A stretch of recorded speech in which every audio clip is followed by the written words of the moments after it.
Yo, yo, yo, yo, yo, what up, world? What up, fight fam? It's your boy Mac with Stay Ready Boxing TV coming at you with some news you can use in another boxing conversation. And I got the usual suspects with me. Quattro Cinco Act Reacher, Rough House Boxing TV, the Odd Fella Sports, one of them ones media, and yours truly, Stay Ready Boxing TV. What's going down, fellas? What's going down? Yo, what do you do? Shit, chilling. Michael Johnson first in the building. Shakita Dow in the building. What's going down? Hyphy. Man, we had an interesting weekend of sports. Syndicate J in the building. We had an interesting weekend of sports this weekend, man. From the interviews with Coogan Cassius yesterday to the ESPN box fight cards yesterday. Man, did y'all get any jewels from all this weekend? You know what I'm saying? Of everything that took place. Salute Lies Dawkins. Anything, because it was a lot going on, man. I mean, a lot. Yeah, yeah. From I think the biggest thing I took, well, the two biggest things I took, one was Teofimo Lopez is a monster, and I've been telling y'all that since he was yeah, 4-0. yeah, man. I've been on the train for a minute, man. You know what I'm saying? Checking that boy out, but he showed sheer dominance this last time. I guess in a he's dominated in, everybody else, but this one was just, in a oh step up man, fight. yeah. And then two, I don't know. I think we may have overrated Alita Alvarez a little bit more than you know what I'm saying, than we should have. Uh, Yeah. I, I'm gonna tell y'all, like I saw in the first fight. The first fight, I saw Kovalev dominating and got clipped. Yep. But the last two rounds, he lost both those rounds. Alvarez Hmm. won both those rounds, the 6 and the 7. But the majority of that fight, Kovalev was dominating. He just got clipped. This fight, Kovalev, he put an eco boost on that truck, fixed that gas mileage. Hey, Yeah, he man. getting at least 30 miles to the gallon now. I'm telling you. Yeah. Yeah. I mean, Yeah. as I was saying in my video, I think Alvarez, he came with the wrong game plan. He was looking for, he came with his primary weapon was counterpunching, and that's a recipe for disaster because, if you don't get the guy out of there, then you're just throwing rounds away. Because he was looking for that one shot way too often, and to me, that's what lost him the fight. He was just looking for that one shot. He didn't get the shot. Um, and you would have thought even by round eight, even he would have, tried to show a different look or come with a different game plan. But no, he just, he didn't let his hands go. He was looking for that one shot knockout, and it never came. So I think he messed up, man. It's his own fault. It's his own fault in this one, man. Kovalev just outboxed him. He caught his second wind. Um, it is what it is, I guess. Yeah, man. I agree. Alita Alvarez kept his hands in his pockets most of the time. Um, there was no progression, you know what I'm saying, from the last fight to this fight. It's like it was the exact same game plan. And it looked like rounds 1 through 6 of the first fight, except to win all 12 rounds that way this time. You know, Alita said, it was his own fault, which it was. And I don't know if they're gonna have a third match, but he's gonna definitely have to do something differently, man. Definitely. I mean, I like what Stay Ready was saying one time. I can't remember when you said this, Stay Ready. I can't remember whose stream it was, but he said, "Look, man, by the eighth, I think by the sixth round, I knew this fight was over for Alvarez." And you're right, man. You're right because he showed one look. He didn't come with anything different. I mean, he had his moments where I said that on um, that video I dropped yesterday. oh, was it the video? Okay, yeah. I've listened to so much, I keep forgetting where I hear things, man. But you're right, though, man. When you said that, I was like, yeah, that's exactly what I was thinking. I mean, if he doesn't do something different, other than trying to get that shot, he's lost this fight. You know what I'm saying? And he messed it up for himself, man. We are officially setting a petition in Canada to get Alvarez all the way up out of here.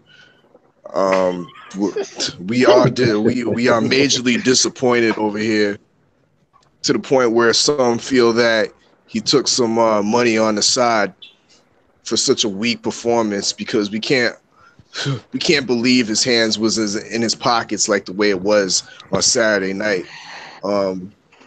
Yeah, he basically a little bit more than doing nothing is pretty much what he did.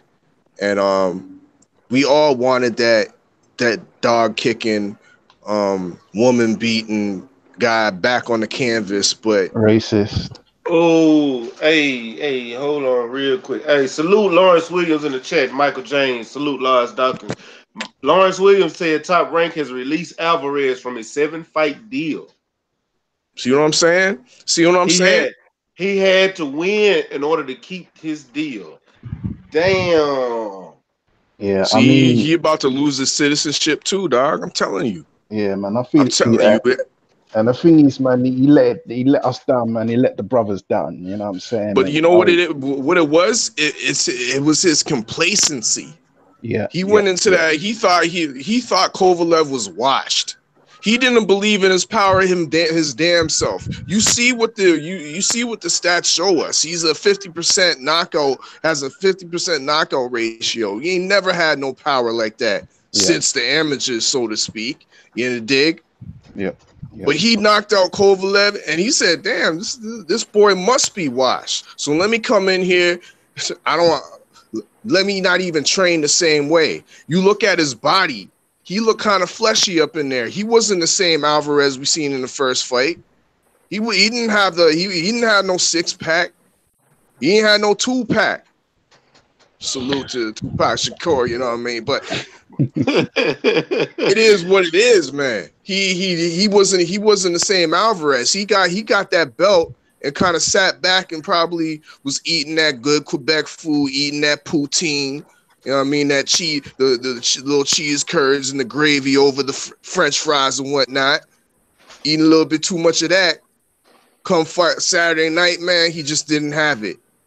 I mean, Oddfella, in his corner, I think he had one Spanish guy and then he had a French guy. Can he speak French? Because I know he's he's residing in Canada and that. Can he speak? You must gotta speak French if he's from because Mark Ramsey is he's a French Quebecer, a French Canadian. You know what I mean? So, but being in Montreal, it's pretty much a bilingual city. You can get away with not speaking French. You can speak English. Pretty much everybody understands and speak English in Montreal.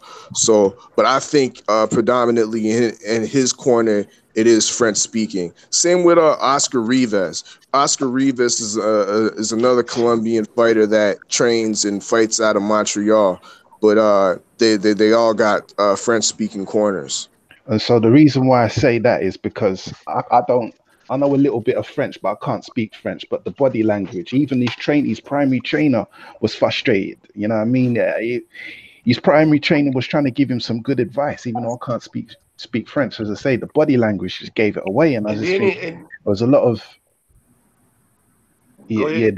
there was a lot of gesturing. He was very animated. You know what I mean? You don't even need to speak French to understand what he needs to do. And he didn't change. He didn't come with no different looks. He did the same thing round after round after round after round.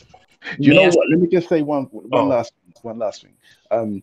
He even had me confused into thinking, you know what? Maybe he knows something I don't know, and he's gonna get him out of there. Even though he's throwing these rounds away, maybe he's gonna get him out of there, because I don't understand how you can be a professional boxer with all this experience and you can't see that what you're doing in the ring is not working. So I thought, you know what, maybe he's gonna get him out of there. But it is what it is. Go ahead, man. Before you speak real quick, Quattro, I just want to say this. And the hoe had the nerve to cry after the fight. Go ahead, Quattro. I agree with what everybody said on the panel. I ain't gonna be too long on it. I lost money on this fight, so if anybody mad on the panel, I'm mad. I think that it was a little bit of everything, But I even dare to say that not even just him throwing the fight. I think he may have came into this fight hurt. I think that he had a pre-existing injury. That's how it looked because he kept grabbing onto his lead hand. Yeah, he kept on touching his hand funny, like after he reset. Yeah, it's true. Yeah, you know what I mean? Just like Ryan Martin when he fought Josh Taylor. You know what I mean? And some dudes don't want to pull out of the fight because they know that they don't want to miss that payday. So I'm just being honest. I think that maybe he had a pre-existing injury or either he was paid to throw the fight. But I don't know if he was paid to throw the fight, being that if he would have won the fight, Top Rank would have kept him there and I understand why Top Rank dropped him, because you got to have a belt to have some type of substance, because that's what the sponsors sponsor championship fights. You ain't got a belt no more. So, you know what I mean? We had to kick you to the curb like a sensei.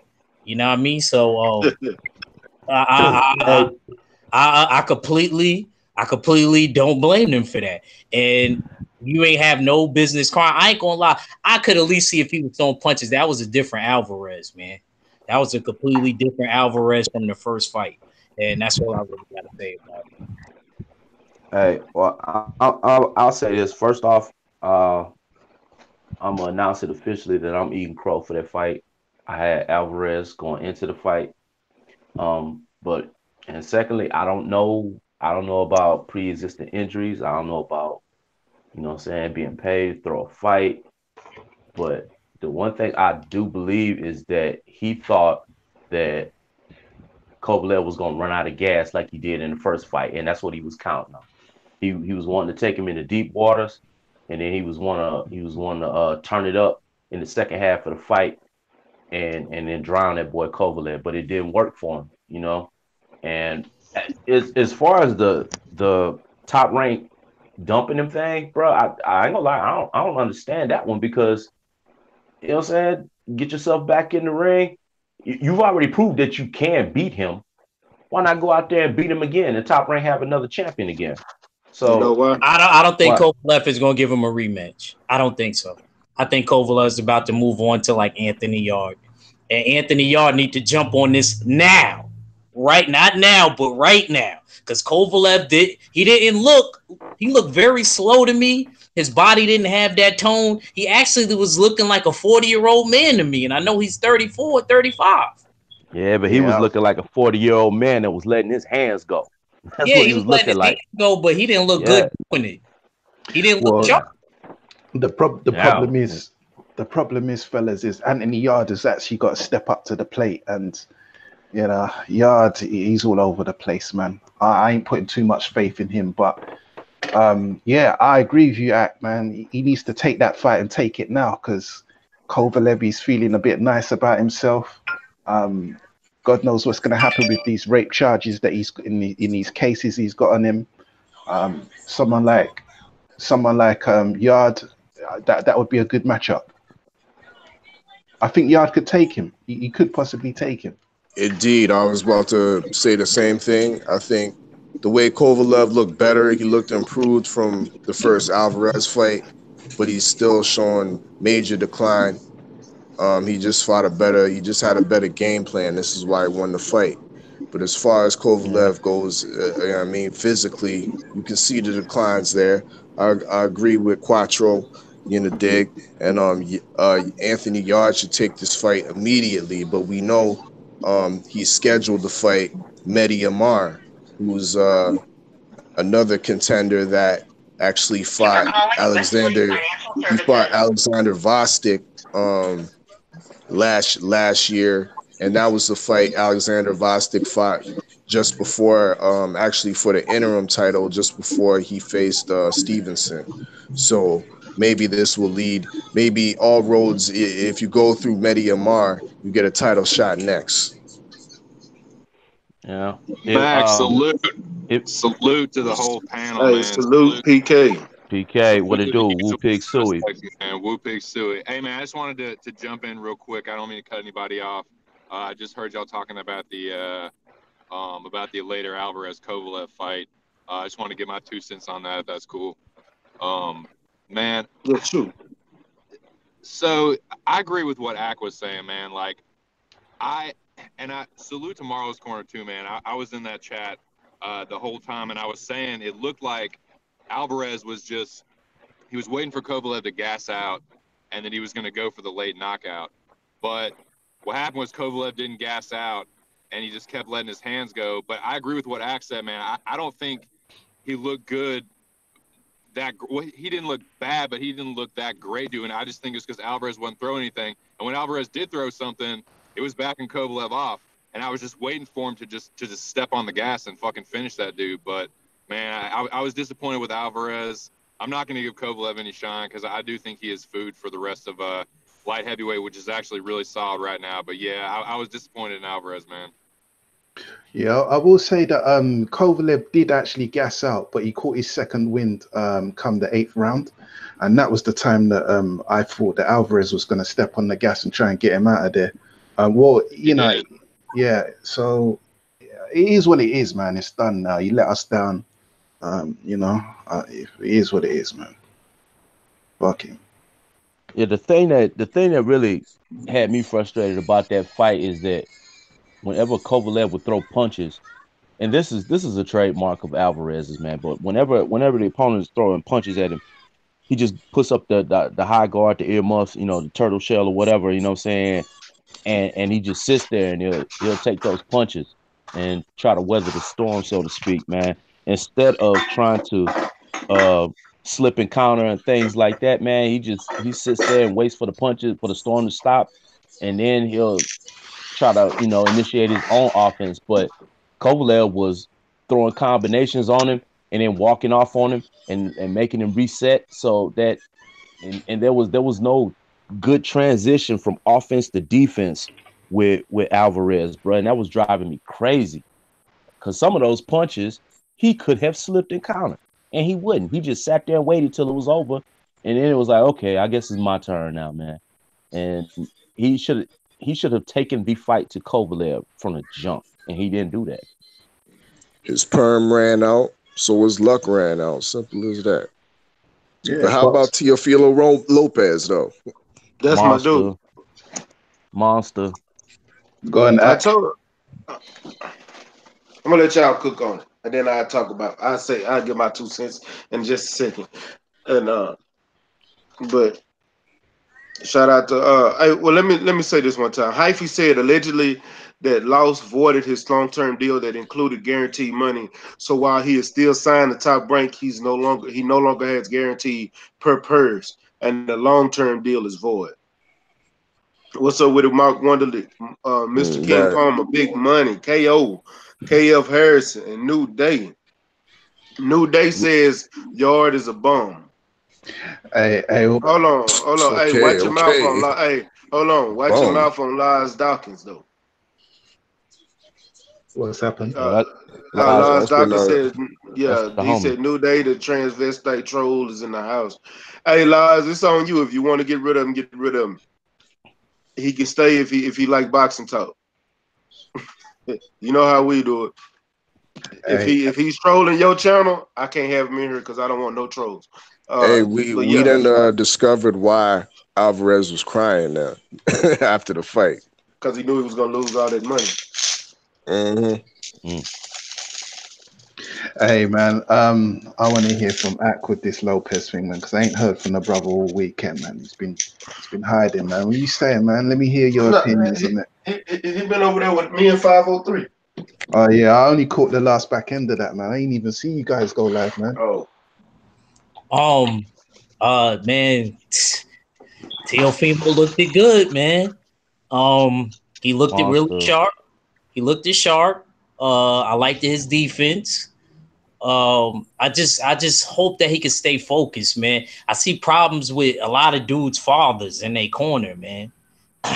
Like Devin Haney and Teofimo. I don't know. I think the problem is the daddies, man. I think it's the daddies, man. Just like Sean Porter and K. Diddy. I'm starting to see a pattern with these dads, man. Overhyping the kids and telling them the wrong thing and not being able to show them how to do certain things. I feel like they listen to them, but they go out and do their own thing. You know, but as far as Teofimo, I just hope that he can keep it up. He looked it good. I like that double left hook that he hit Son with. Man, Monster. got him all the way out of there. That's what I'm talking about. We want to see knockouts, but I don't think that he's gonna be able to stay at 35 for too long, man. He looked kind of the way he's built. I don't think he looking like a 140 pounder to me. He did look big, dude. Yeah, he Indeed. do. I'm gonna tell you, his body style. I can tell you right now, I can feel that he's gonna end up a welterweight. Yeah. Mm-hmm. Him and Devin. But you know what? Devin actually fit a 140 and 135 pounder more than Teofimo do. Nah, I agree. His frame is just, he got a large frame and I feel like he's gonna get a lot of muscle mass. He's gonna gain a lot of muscle mass. Yeah. He got that build to me. Yeah.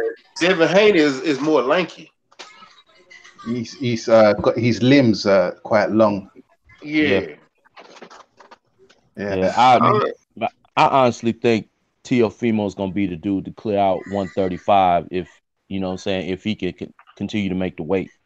That he's gonna be the dude that's gonna, if anybody can unify 135, I think Teofimo's gonna be that guy, man. Hey, Roughhouse, you know what? I'm gonna have to put Cormy in there. Man. I think Cormy could take Lomachenko. Stop it. Stop it. Come on. I got love for my Black Star. I got love for my Black Star brother. One at a time. One at a time. I didn't hear what he said. I didn't hear what he said. He was breaking up. Pump the brakes. Hold on, all right, fella. I said, I think Cormy could take Lomachenko. And the reason why I say that is because we haven't seen Lomachenko face someone like Salido, you know, a come forward pressure fighter.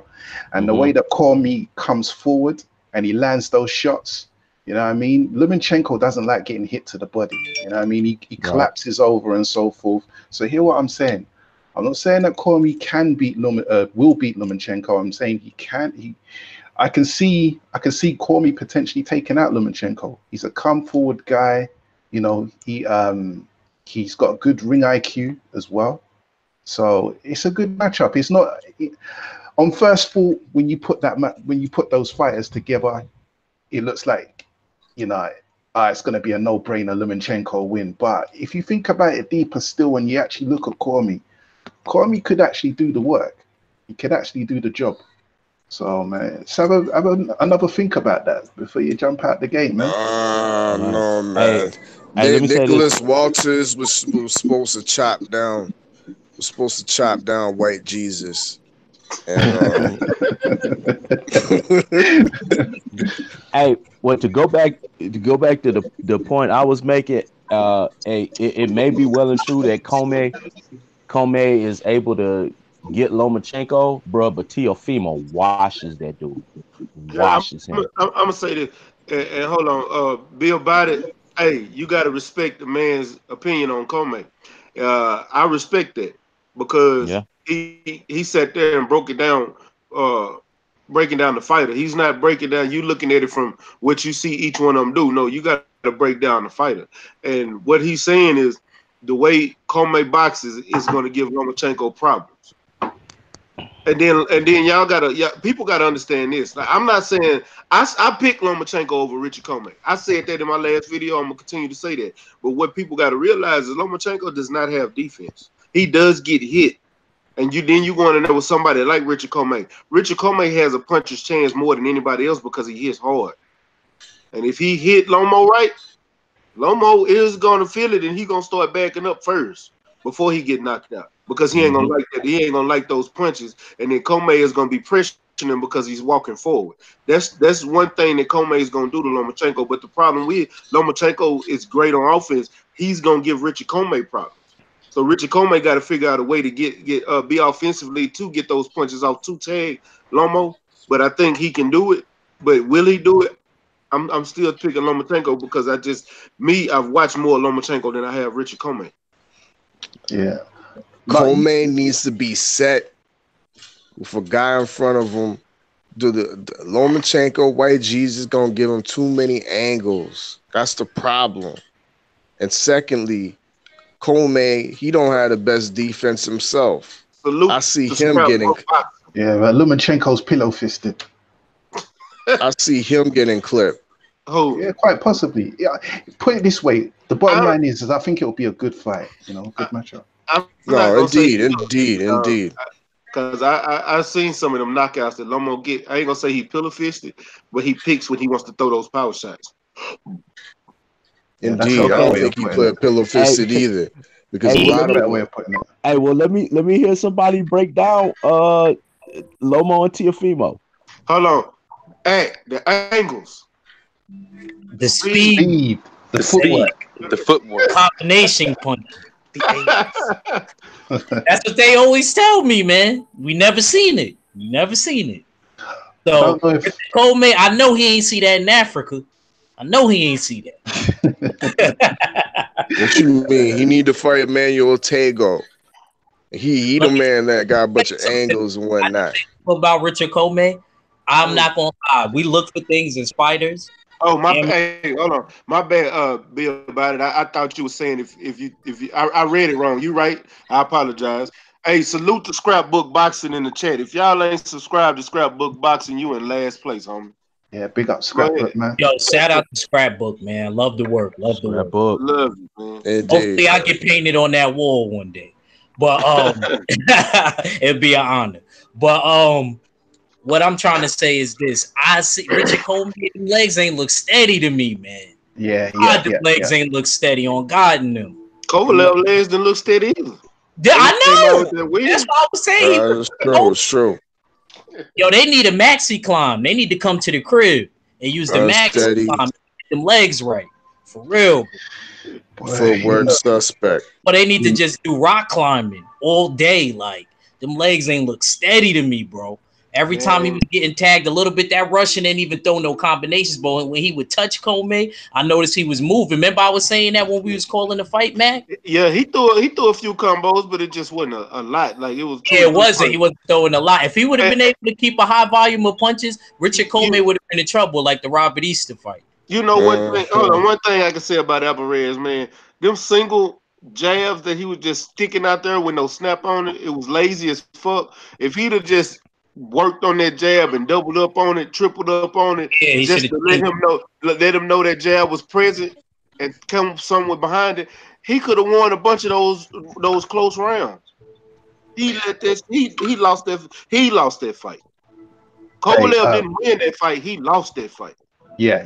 That's a good way of putting it. I mean, as I said in the which fight was it? The Furman fight. Styles make fights, and you know, Furman didn't win the fight. The Styling 14 won the fight. Boxer always beats the puncher. Well, generally speaking, you know what I mean. And I just think because Kovalev, the style he fought in by default just beat Alvarez. He didn't let his hands go enough. He was looking for the one shot. You know, it was a recipe for disaster. But just to touch on Roughhouse, you saying Lopez and Lomachenko. Yeah. As good as that boy is, I don't know about that fight. You know, I'm just wondering. Man, I'm with Roughhouse on this. Even though Roughhouse never agreed with me, but I'll agree with Roughhouse. Hey man, I honestly believe we are witnessing the evolution of one of those special individuals, bro. I honestly do, bro. I do. Can I just say one thing? I think that actually, back to Richard Coleman real quick, I think he's going to paint Lomachenko. Before Lomachenko get him out of there, or even if I don't think Lomachenko actually can get him out of there. Hey, salute the legendary. He's going to get painted. Lomachenko's going to get painted because Richard Coleman still is long and rangy. But then again, them legs ain't look steady to me, so I might have to take back what I said. Yeah, might be able to drop him. As I was saying, the point is it's going to be it's not because as I say, when I first put that out there, most people want to think that Lomachenko's going to get Cormier out of there, but it's going to be a much closer fight. Potentially, it has the potential to be a much closer fight, and I still believe that Cormier could do the job. But with regards to Lopez and Lomachenko, Lopez is a great fighter. He's a great prospect, but I don't know. There's something about Lomachenko's experience. I don't know. Lomachenko react to them punches. Yeah, I would like to see Lomachenko. How Lomachenko I'd like to see how Lomachenko would react to someone like Lopez, because let's not forget Lopez in the last fight that he had, he was in the pocket. He wasn't backing up. He wasn't outboxing. He had great defensive skills in the pocket. It was upper torso movement, head movement, parrying punches on his arms, his gloves, everything. Yeah, parrying punches good, but I didn't think that movement was all that because his face after the fight, he looked like he had. Because Lomachenko has this thing where I have the same thing. It don't matter if it's a sparring session or a match. We rate our fights how our face look after the fight. It's so real. I'm gonna be the first boxer to have a mirror with me after my matches. Hold on. Hey, Bill Biden, we do rate Comey power. I like Comey's power. He said you guys are talking about Lopez power, but you don't rate Comey power. That's what I was talking about. Comey do got power. Shoot, if Comey hit Lomachenko, because I seen Lomachenko get hit with some mean shots, and I've only seen him drop once, and that was against Linares. But I seen him get hit with some mean shots and take them. But I know Comey got more power than Linares, and if Comey hit him, he's gonna back up first. Yeah, he got cracks. Yeah, I don't think coming forward. He's coming forward. I don't think he's gonna take out Lomachenko with one punch. Nah. He's gonna get him in trouble before he knock him down. He's gonna stun him or daze him before he knock him down. Lopez got it's a difference between Comey power and Lopez power. Lopez got one punch knockout power. Comey, I haven't seen Comey with no one punch knockout power like Lopez. Hey, can I ask a question? Can I ask a question, Mac? Hey, and to the usual suspects too, man. Anybody in the chat that wants to answer, do y'all feel like someone like Teofimo Lopez, like as young as he is, do y'all feel like he needs to fight Lomachenko right now? I need him to take one more step up fight, one more. And and like I said, that Magnolino fight was a step up, but I need to see him. I need to. What was I saying yesterday? Because me and Ack was actually arguing about this yesterday, and we rarely disagree. But he think he should fight Jorge Linares. I said no because Jorge is not ranked high enough. I understand Jorge is a better fighter, but I want to see him ranked in a step up fight in a higher ranked person, like a Robert Easter, like a Anthony Crowler, or that, Javier Fortuna. Hey Mac, what about a step up fight against Ryan Garcia? But it's not really a step up fight, but it's kind of. But see, that wouldn't be a step up fight. Yeah, it's not a step up fight. It's kind of like a sideways step, or not even a sideways, a backwards step. And plus, Ryan want to get a fight with Devin. That's just a have fun fight. Yeah. Because Ryan Garcia is a 130 pounder. Number one. Number two. Oh, he's 130, isn't he? Yeah. Forget. I'm stupid, man. Forget what I said, man. I ain't even know what I said. What's up with it? I haven't heard from Legendary. He's been on the show for a little bit. He's been quiet over there. Legendary Tarantino. So, what's going on, brother? Let's get some words from Houston Hard Hitter brother. The numbers, man. Legendary, you what's know? What's up with it? What's going on, man? How you living, family? Man, slow motion. Man, so what you feel about it? Building on? We were building on this weekend fights, but we was talking about PK. Ask him what you just asked me. Hey, what's up, Legendary? Salute, brother. Hey, I was asking because Teofimo Lopez is so young, he's like 22 or whatever. I was asking, do you feel like he needs to fight Lomachenko right now, or do you think he can wait a year or two?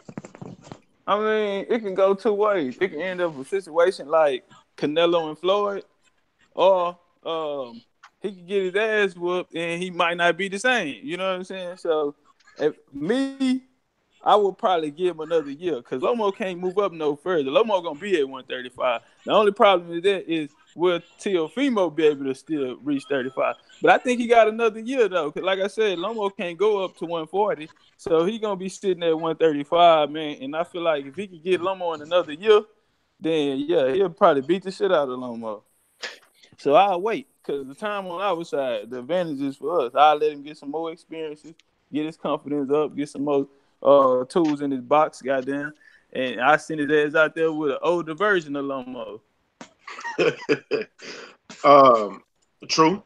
I like that, but I wouldn't be opposed to him fighting him this year. I just want him to take one more fight, just one more. That's all he need. He don't need a whole bunch.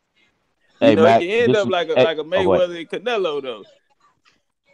Uh, But Canelo didn't lose nothing. He gained because he learned from that ass whooping. He even stole Floyd's style. Goddamn, he you did. know what I'm saying? Yeah. He made him better. Hey, how many Mexicans you type know of with a shoulder situation can roll happen. It's with true, a man. Philly shell? And You then know what I'm saying? everybody got to understand, Teofimo was only 12-0, so he's still Shit, him and young. Lomo, damn, they got the Okay. same record. Yeah, that's what I was gonna say, man. I was saying, yeah. Hey, Lomo, yeah, he got 1,900 amateur fights, but you know, what I'm saying in this pro game, 1900. they on the same level. Hey, watch You know what I'm this here saying? though, bro. What's that? What happened, Legendary? What happened? He went on mute. You on mute, Legendary? Yeah, I don't know what happened. Okay, well, hey, let me finish cooking there, man. Okay. Hey, to answer PK's question, bro, if Teofimo wanted to take another fight or so before stepping into a match with Lomo, that'd be cool. But if that boy jumped out right now and said he wanted that smoke with Lomo, I'd be right behind him, bro. I think I've seen everything I need to see from Teofimo, man. I honestly believe Teofimo would be a two-legged problem, a massive two-legged problem for Lomo, because Lomo is normally the quicker-footed, the more athletic fighter, you know, against his opposition. You know, yeah, he got caught by what's the cat name he lost the first fight to? Salido. Okay, yeah, he got caught in that one, but Salido was another one of those slow-footed, you know what I'm saying, Salido didn't come forward type. What's that? Salido didn't drop him. He roughed him up. Yeah, he roughed him up. Okay, but I'm thinking about Josito Lopez. Okay. No, yeah, Josito Lopez. No, you mean Jorge Linares. Yeah, Jorge Linares. I'm sorry. Yeah, I'm sorry. Yeah, Linares. You know what I'm saying? Linares clipped it. But Cecito, Jorge Linares, yeah, all of those boys did not have the athletic ability, the quick twitch reflexes, the fast footwork and hand speed to deal with Lomo. Teofimo's got all of that. He'll be able to stalk him. He'll be able to slip and counter him. You know what I'm saying? Man, bro, that sneaky counter uppercut. Oh man, that was beautiful. I call that the special delivery. And I think Teofimo has shown that he has enough tools in his toolbox right now to give Lomo a really bad day. So if he said he want that smoke right now, I'm behind it. Go get it. I'm gonna add on to what Rough said. I agree with Rough House 100% on that. I don't agree with waiting. I seen a dude that was, you know what I mean, on the way, and he waited to do certain things, and he ended up getting into a motorcycle accident. My boy Felix Verdejo. So I don't agree with people waiting. I think that the time is now. Your reflexes ain't never gonna be as fast as they are. You in your early 20s, they only just slow down. So I think Teofimo has the best chance right now. Not now, but right now. I think that he should go after him because I'm gonna say, just like Apollo said in Rocky 4, somebody else would come wipe this bum off. Where does that leave us? Hey, but my bad. So I don't think so. I'm being honest with you. I seen a Lomachenko getting touched in that last fight. Anybody that think Lomachenko looked spectacular in that last fight, to me, he looked a little bit on a decline to me. So I'm gonna be honest with you. That's why I'm thinking looked like it was need to do that right now. Teofimo need to have him right now. I agree with Roughhouse. In his last fight with Lomo, looked like that fight was somewhat of a struggle for him. Exactly. You know what I'm saying? Exactly. Yeah, so, I mean, it turned out it wasn't a struggle that he couldn't overcome because he overcame it. But he overcame it, but he went the distance, and he was talking trash to Tank on Twitter, talking about if Tank dispatched of him, I'll easily dispatch of him, and that wasn't the case. Hey, if he struggled with that last cat, you could bet your ass his last pass of gas he gonna struggle with Teofimo for sure. Yeah, I mean, what but the other dimension to that, Ak, is I actually agree with what you're saying, Ak, in terms of get the fight early. It's better to have the fight early than to have it too late. Because and just real quick, one of them ones, right? What you just said right there. Because if you beat him too early rather than too late, you'll get more praise because people thought it was too early for you. So you're gonna get double the amount of praise. But then it's a double-edged sword because on the flip side of that, you've got people like Lewis Ritson. I don't know if you know what happened to him. O'Hara Davies, you know what I mean? They just fought. They got those losses, they fell apart. O'Hara Davis done lost me money. I'll never bet on O'Hara Davis again. yeah. Oh, that last fight, man, he was supposed to win that fight, dog. Davies don't have the talent of Teofimo Lopez. I know that, but that last fight that he had, you can't tell me he was not supposed to win that fight. That was a given fight for him to win, and he lost. I washed my hands off O'Hara Davis a long time ago, man. The brother, that was a tune-up fight. He lost. How do you lose a tune-up fight? But what the point is, it's not really about direct comparison or anything like that. It's just about O'Hara Davis was seen as, a great up-and-coming prospect who, this and that. And he took the fight against Josh Taylor and he got his ass handed to him, you know what I'm saying? So I'm not saying that I still agree, though, with Ak that he should take the fight early because I want to see great fighters develop themselves and truly be the best. You understand? Like I'd rather than, because a lot of these guys now, they're cherry picking their fights and carefully selecting their opponents. If Teofimo Lopez destroys Lomachenko, that would elevate his status to a next dimension. Exactly one of them. While he's still low, not while he's getting on a decline and you waiting and you developing yourself. While he's still Lomachenko now, that matters because if he waits and keeps taking step up fights and we wait for him to develop, somebody may end up knocking Lomachenko down 3 times and Lomachenko may win the fight, and then Teofimo beat him. They're gonna say he got seasoned. Before that, early loss will not ruin. Early loss will not ruin Teofilo if he loses to Lomachenko. Let me say this though, real quick. That's a big if. Look, are we saying Erickson Lubin is done because he lost to Jermell? Who? Who? Erickson Lubin. Erickson Lubin. But hold on. But if I know if he loses to Ishay Smith, I'm saying he done. But let me say this: I get what everybody's saying. I do. I get that. But like I said, one fight is not gonna hurt him. But to take before he take a Lomo fight, he is only 11 fights in. 11. 12. Let that sink in. Look where he is and only 12 fights sink in. Lomo is only in the position that he's in because those Eastern European, they throw them on the fast track. How many fighters in Lomo position gets that shot like he got right now, 12 fights in? Devin Haney got 20 fights. Jaron Ennis got 20 fights. Not many fighters get the position that he's in. He actually has time to where he can wait. Let the boy develop. Don't throw him in there with no wolves right now. He's young. He has time. That's kind of what I was thinking too, and I appreciate everybody answering that question. And the other thing is too, like in a couple years, Lomachenko, I don't know, he might duck that fight. You know what I'm saying? Another 3 years of Teofimo is developing into a killer. So I don't know. I don't mind. I'm kind of leaning towards what Mac is going, like another fight, maybe a couple fights. But if he can capitalize on that right now, and upset Lomachenko at this young age, man, and start putting some wins like that under his belt, man, who knows what he could do. But yeah, hey, let that boy go ahead and get that scalp on his mantle right now, man. Don't take none of the sugar out that peach. You know what I'm saying? Get that peach while it's sweetest. While Lomo is you know what I'm saying, right Jesus or the boogeyman right now. Yeah. Hey, look, what was you finna say, Legendary? I was gonna say, look, it's only one potential threat out there for Lomo, and it's Tank Davis. He at 130 right now. who can Lomo fight after he win this belt?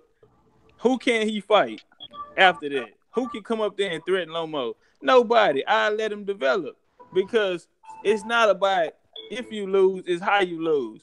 And he might look good and shit against these lower level opponents, but when he get up there, now everybody that we didn't build with said that ain't been in the ring or seen Lomo in action, they say that nigga got something. That nigga is the real deal. What they say about him, that ain't bullshit. Even you know hold what on. I'm saying? Go listen to the interview we just did Saturday. That's what I'm saying. That nigga say. Yeah, go ahead and say it. He say that nigga the truth. He what they say. He say his offensive defense, he'll look you can expose him on the defensive end, but he's so offensively good that shit really don't even matter. But the point I'm saying is Lopez, he looked quick against them motherfuckers, man. But Haney said he couldn't touch him. I ain't gonna say I ain't see it, so I ain't gonna just put too much on that. But I'm saying that Lomo can go in there and outskill this youngster. You feel me? And how long would it take for T.O. to rise back to the top? His star level to actually bring in, that won't be a big fight. With too many people, we'll know who it is, but too many other people, they don't even know Lomo. He's still working the small room at Madison Square.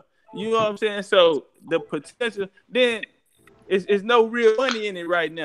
So say Lopez go out on keep knocking niggas ass out in this same fashion, and by the time next year get here, they had the potential to be a big fight. He don't have to worry about nobody else stepping up because Tank might be ready for that fight next year, but that'll probably be his only threat to getting that match. If he wait another year and get stronger, get bigger, get more experience, he can go in there and then shine on Lomo ass like y'all saying right now. But he haven't been tested yet, so I wouldn't throw his ass in there just right now. Or he fuck around and lose a year or two and some money on his ass because he could have made it a bigger fight.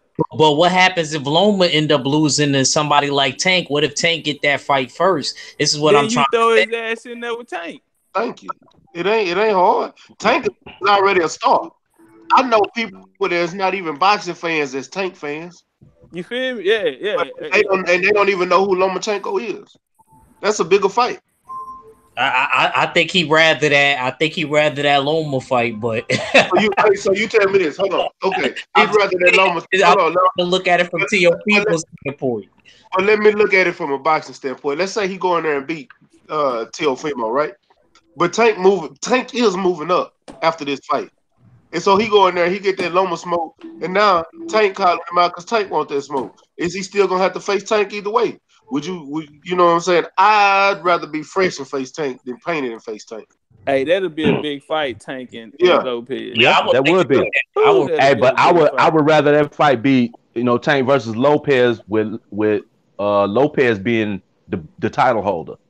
That's what I'm saying. What about the Devin Haney fight? Do you think that will ever Lopez versus Haney? And I would love to see that. That's a good fight. Money wise, no, it's not. They got a lot of politics in it too. Yeah, money wise. I wouldn't mind seeing Devin and Tank, the real fight. We probably ain't gonna get that fight to 140. Them niggas ass at 140 or something. Yeah. I don't see them letting them fight because they hate each other.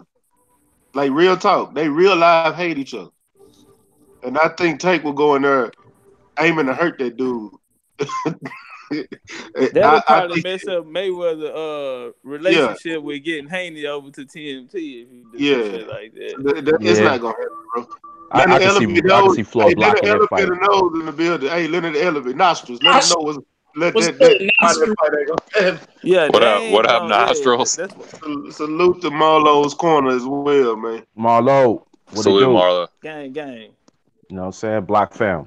Hey, can I take time out to appreciate the one and only Lala D in the chat? What's going on, y'all? Lala D. What it is, Queen? It's my girl right there, man. Yeah, man.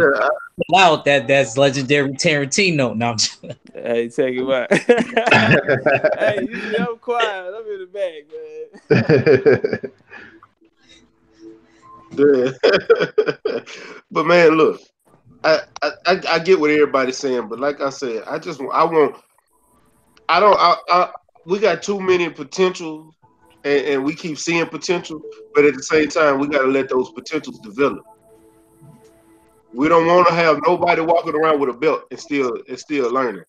Because he can go in here and be green as hell, and we see he green, and we like, damn, he might win the fight, but we'll be like, he wasn't ready. He's not ready for that next level. Kind of like Jaime McGill. Yeah, we see what he's doing, but at the same time, we knew he's not ready to face no Charlo or Hurd. Why? Because he's still developing, right? Man, that was a great point. It's the same thing. And I'm gonna keep it a bill, man. I think that boy Teofimo go in there and beat up Lomo. I'm not saying he won't, because I had a feeling, Big Ruff. I got that feeling, but man, I think he'll go in there and just beat that boy behind. I just think that one more year, because look, they down there he fought on Lomo card the last time, so he gonna end up fighting on his card. They building it up. Yeah, just I mean, now, like Top was saying, man, if you're looking at it from a big fight money aspect, then yeah, I see that all day long. Let it build. You know what I'm saying? But if we talk about just, you know what I'm saying, just jumping in the ring, who gonna do who? I think Lomo beats. I think Tio beats Lomo's ass. I do. I do, but like I say, I just want to see one more. It's a thing. I'm not mad at what Max saying at least one. No. I'm not mad at that either. And I said in the beginning, Roughhouse, I'm ready to see him right now, but I'm not mad if it's one more. I don't want to keep seeing this building, man. I think he's ready now, man. I'm wrong. How many amateur fights did Teofimo have? I don't know, but he was in the Olympics, so he had enough. Yep. Real talk. Yeah. And like I said, man, I started my statement out by saying if Tio wants to take another 1 or 2 fights before stepping in there with Lomo, I ain't got no problem with that, man. But if he says, hey, I want Lomo now, I'm right behind him going, yeah, get it. It's going to be like Rocky 4. Somebody else coming and beat this bum. Where does that leave us, Rock? It's a great fight. I keep thinking of Rocky 4 when I think of Teofimo and Lomachenko, man. I just see somebody else coming in there because he didn't look great to me in that Pedraza fight. He should have stopped Pedraza. As much smack as Lomachenko was talking on Twitter about Tank, there was no excuses, bro. And you got painted.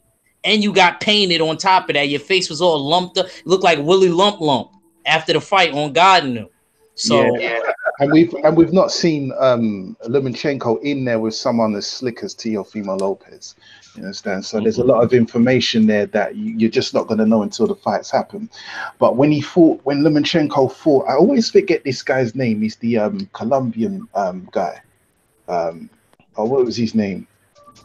He fought this Colombian guy who had a domestic record. No one knew who he was, but he put the work in. I think he ended up quitting, but you know, he got some good rounds on him, even though Lomachenko was trying to sort of downplay. Rigondeaux? No. It was a Colombian. Rigondeaux's Cuban. Yeah, he's a Cuban. That's what I'm trying to figure out. Who you talking about, Colombia? I'll find his name. But yeah, he had the fiery shorts. I remember he had the fiery shorts. But yeah, he put the work in. You know what I mean? He got a good some good looks on Lomachenko, and he I wouldn't say exposed Lomachenko, but he made him look. He wasn't so immortal in that. He wasn't so mystical. He shook the pedestal. But even though he did lose, I've seen plenty of examples where Lomachenko has not looked as mystical as people proclaim. So yeah, Teofimo Lopez could well win. He could well get him out of there. But the only person I can think you're talking about is Jason Sosa. No. I'll get his name. I'll get his name, and then I'll tell you who exactly I'm talking about. Okay. Yeah, because I want to know. Yeah, Miguel Mariaga. Oh. Yeah, if you go back and watch that fight, as I say, although he lost the fight, I believe he quit. Mariaga was putting that work in. He did have some interim success. He was, I won't say he was slick, but he had his moments where he was landing a few shots of his own, and and he had just moved up. and he painted Lomachenko. Lomachenko, that's actually the fight where he said afterwards, I judge my fights on how my face looks. Yeah, that's You're bang on the button there. Yeah, that's exactly what he said. Yep. And his face was kind of painted in that fight as well. This is where I'm at with Lomachenko.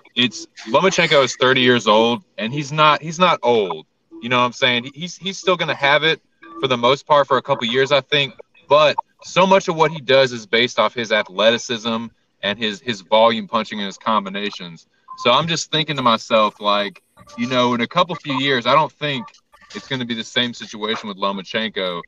So that's why I kind of asked the question, and I appreciate everybody's input, because honestly, I really don't know how I feel about Lopez fighting Lomachenko right now. Like, part of me is like, yeah, like, man, just go get that shit. Just go, because I do agree with Roughhouse. Like, I think that Lopez has the skills, but he's so young. It's like, I don't know. I don't mind him waiting a little bit, but I think that Lomachenko, someone's going to give Lomachenko a pacing. That's what I feel. Someone's going to catch Lomachenko before too long. I do know that. I feel pretty confident in that. And wait, PK, he is kind of old as far as an old 30 because he has so many amateur fights. Yeah, I was just about. I was just about. He age overnight quicker than the average 30-year-old. That take care of himself because he's been fighting since he was a little kid. Yeah, so he's been boxing since he's 4 years old. There's a difference between an old 30 and a young 30.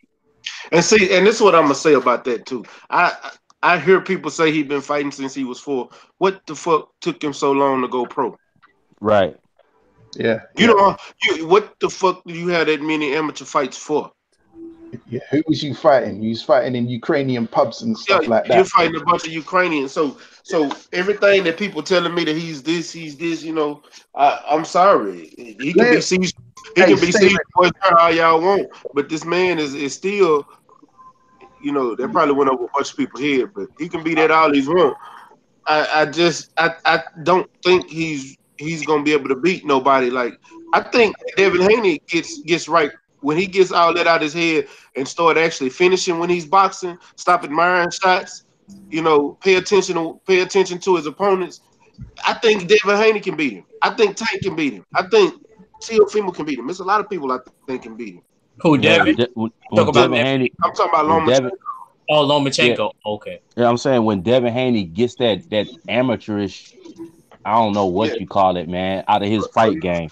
That was my thing. I don't mean to cut anybody off, but like having the skills to beat him and also having the mental fortitude to be able to handle all that pressure when the night comes against someone like that. Like, are they ready for that? I mean, I don't know. They might be, but I was just asking myself that, thinking about that, because like on this, like, I think Teofimo Lopez does have the skills right now to beat Lomachenko, but if you throw him in with Lomachenko too soon before he's had a test like that and against a star like that, I don't know, man. I've seen fighters wilt under the pressure of a big fight night, man.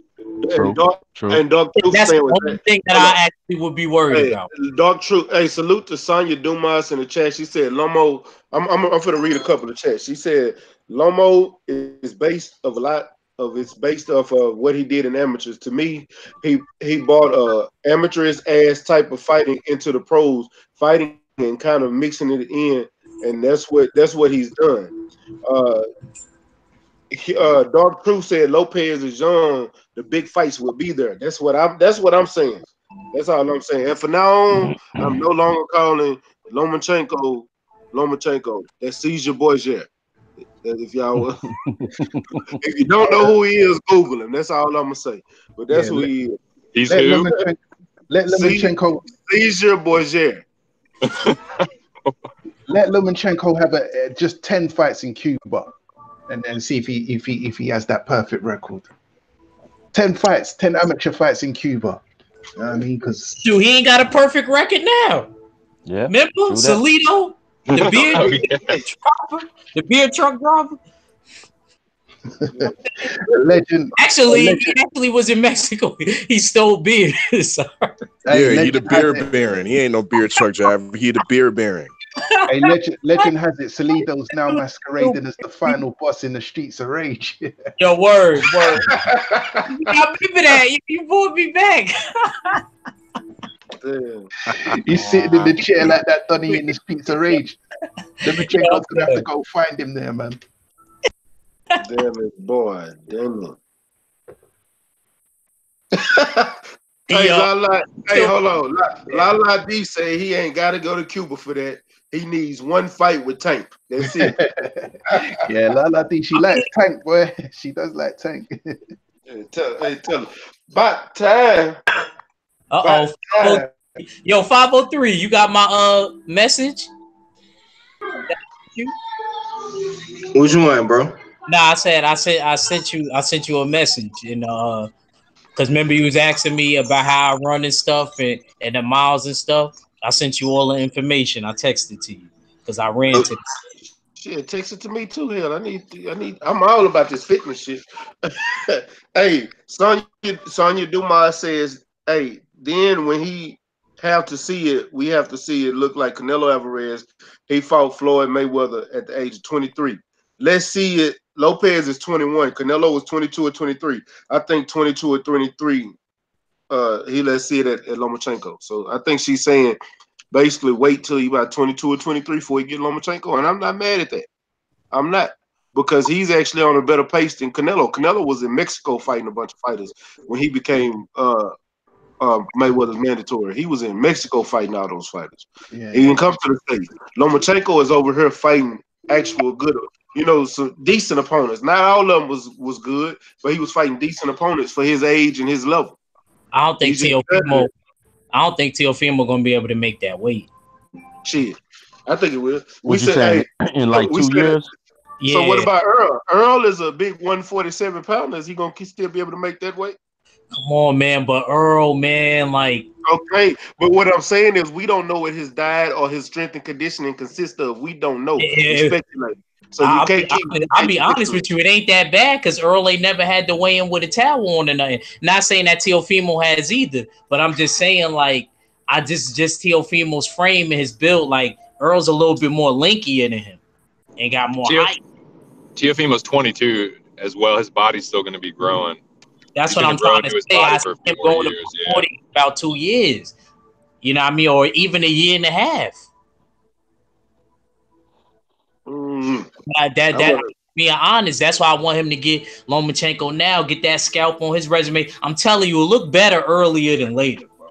Because once Lomachenko get put down 2 more times, everybody gonna be like, oh, but that ain't the same Lomachenko. He didn't have the speed, the angles. So that's what I'm gonna say right now. I'm gonna ask every single one of y'all in the chat: is Lomo a Hall of Famer? Negative. Okay, and does anybody on this panel believe he's a Hall of Famer? No. Nope. No. Not right now. Not based on. What, with 12 fights, he's a Hall of Famer. Come on, man. That's what. So that's what I'm saying. That's basically what I'm saying. He can wait. Lomachenko is already in his 30s. Whether they say he's good now or good later, ain't nobody gonna remember that. Guess what they gonna remember? They gonna remember that belt that Teofimo Lopez. To beat a man, you gotta beat the man. And Teofimo, if he do it now or he do it next year, he's still gonna be beating the man. And to add to that, history only gonna remember that belt. Yeah, go ahead. You know what it is. Lomachenko's a good fighter. There's no doubt about it. That he's a good fighter. He's got great skills and all of that. Unfortunately, it's like because some of these people in the media, Bob Arum and Jim Lampley and what's the other donut's name? A couple of these guys are trying to elevate Lomachenko because he's uniquely he's a very slick fighter. You know what I mean? He kind of fights like a typical slick black fighter. And these slick black fighters have been called runners and all of this. Lomachenko fights, with a few angles, and all of a sudden this is the greatest thing since Muhammad Ali. And because of things like that, it kind of makes a lot of us feel like, well, hold on a second, look, Lomachenko's good, but let's not jump all the way out the fucking gate. He's not the greatest thing since Muhammad Ali, as if Pernell Whitaker and all these other guys haven't existed. And so that's why we kind of think, well, hold on, like there's other people that can beat this guy. So that's why we think about Lopez and all these and Haney's and all these other people, because it's like not that you're rooting against Lomachenko. Lomachenko's a good fighter, but some of this propaganda that's been pushed on him by HBO, now picked up by ESPN and Top Rank and all these other people, which is obviously racially motivated. Yeah, if you know your history and you see what they've done to Guillermo Rigondeaux, yeah, when in 2014 when he was fighting Nonito Donaire, Bob Arum was saying Rigo makes me sick. What, the guy just beat Nonito Donaire, like he just beat him. He's picked up a belt, and the promoters telling Rigo that he makes him sick. So you know, there's that aspect that's involved here as well. You know what I'm saying? Like he's been overly pushed more than what he has actually proven. Do you know what I'm saying? Like he's been promoted as this white Jesus that's on the pedestal, and no one can rock the pedestal because he's way up there. He's so skillful. He's got the speed, the footwork, the angles. You know what I mean? He's got the decoy jabs. You know, he throws those jabs in the air and all of that kind of stuff. You know, it's kind of like we want to kind of show that this guy is not immortal. He's not bulletproof. This guy can be beat. You know what I'm saying? And I think that Lopez should go for glory. I think he should go for glory. I'm not mad at him taking another tune-up before he takes Lomachenko, but I think he should go to glory, because if Lopez beats Lomachenko, trust me, that is going to put his name way on the map. Yep. Not way on the map, way on the map. You understand? So, yeah, another fight, then you know, maybe Lomachenko. I'll definitely obviously be rooting for Lopez, but there's a whole heap of people that could take him. As I say, Haney, even Cormier. I think Cormier's got a good chance. I know my man Oddfella, you know, he's not really feeling that, but I think he's got a good chance of beating Lomachenko. This guy is beatable. He's a very systematic fighter. You know, you do this, he does this. You know what I mean? He can be beat. He's not invincible. I agree. And you know, just to add to what you were saying, Juan, if Lopez goes ahead and takes that fight now and wins, you know, we recently saw at a Lomo fight where Teddy Atlas stood right next to Andre Ward and declared Lomo his #1 pound for pound and made the statement, "This is the greatest thing we've ever seen since Muhammad Ali." You know what I'm saying? With Terrence Crawford in the building, you know what I'm saying? He made that statement. So the narrative by mainstream media is already out there that Lomo is this colossal giant. You know?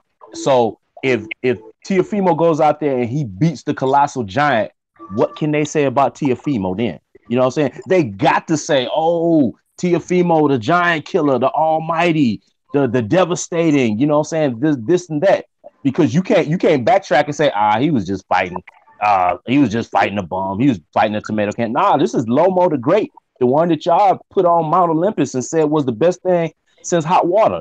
You know, so his name, his statue, and his profile has got to be elevated based off what they said in front of everybody on national TV. They can't backtrack that.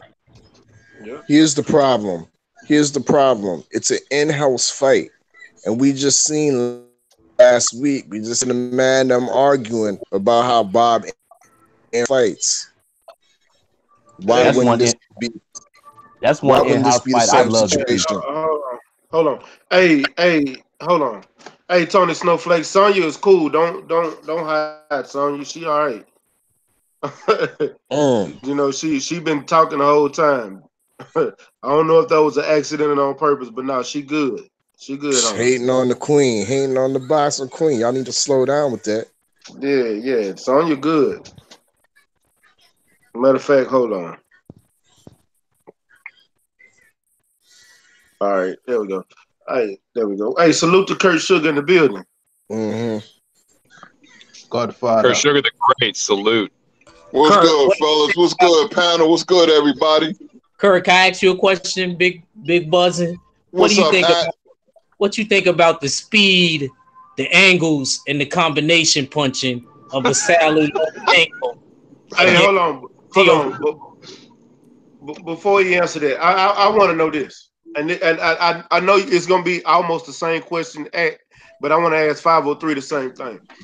I just want to know your thoughts. Do you think Teofimo is ready to take that fight right now, or do you think it's better for him to wait at least one more fight or one more year to take that fight? Hey man, I'm gonna tell you like this, bro. Teofimo, man, is one of them dudes that need to strike when the iron is hot, bro. And right now the iron is hot. You know what I'm saying? Me personally, I understand what some of y'all dudes are saying. Some of the old school cats are saying, and Black Fight fan, and I feel what you even saying, bro. I feel what one of the ones is saying. Me and Egg had this conversation earlier on my channel. You know what I'm saying? And I honestly just feel like two more fights. That's all he need, bro.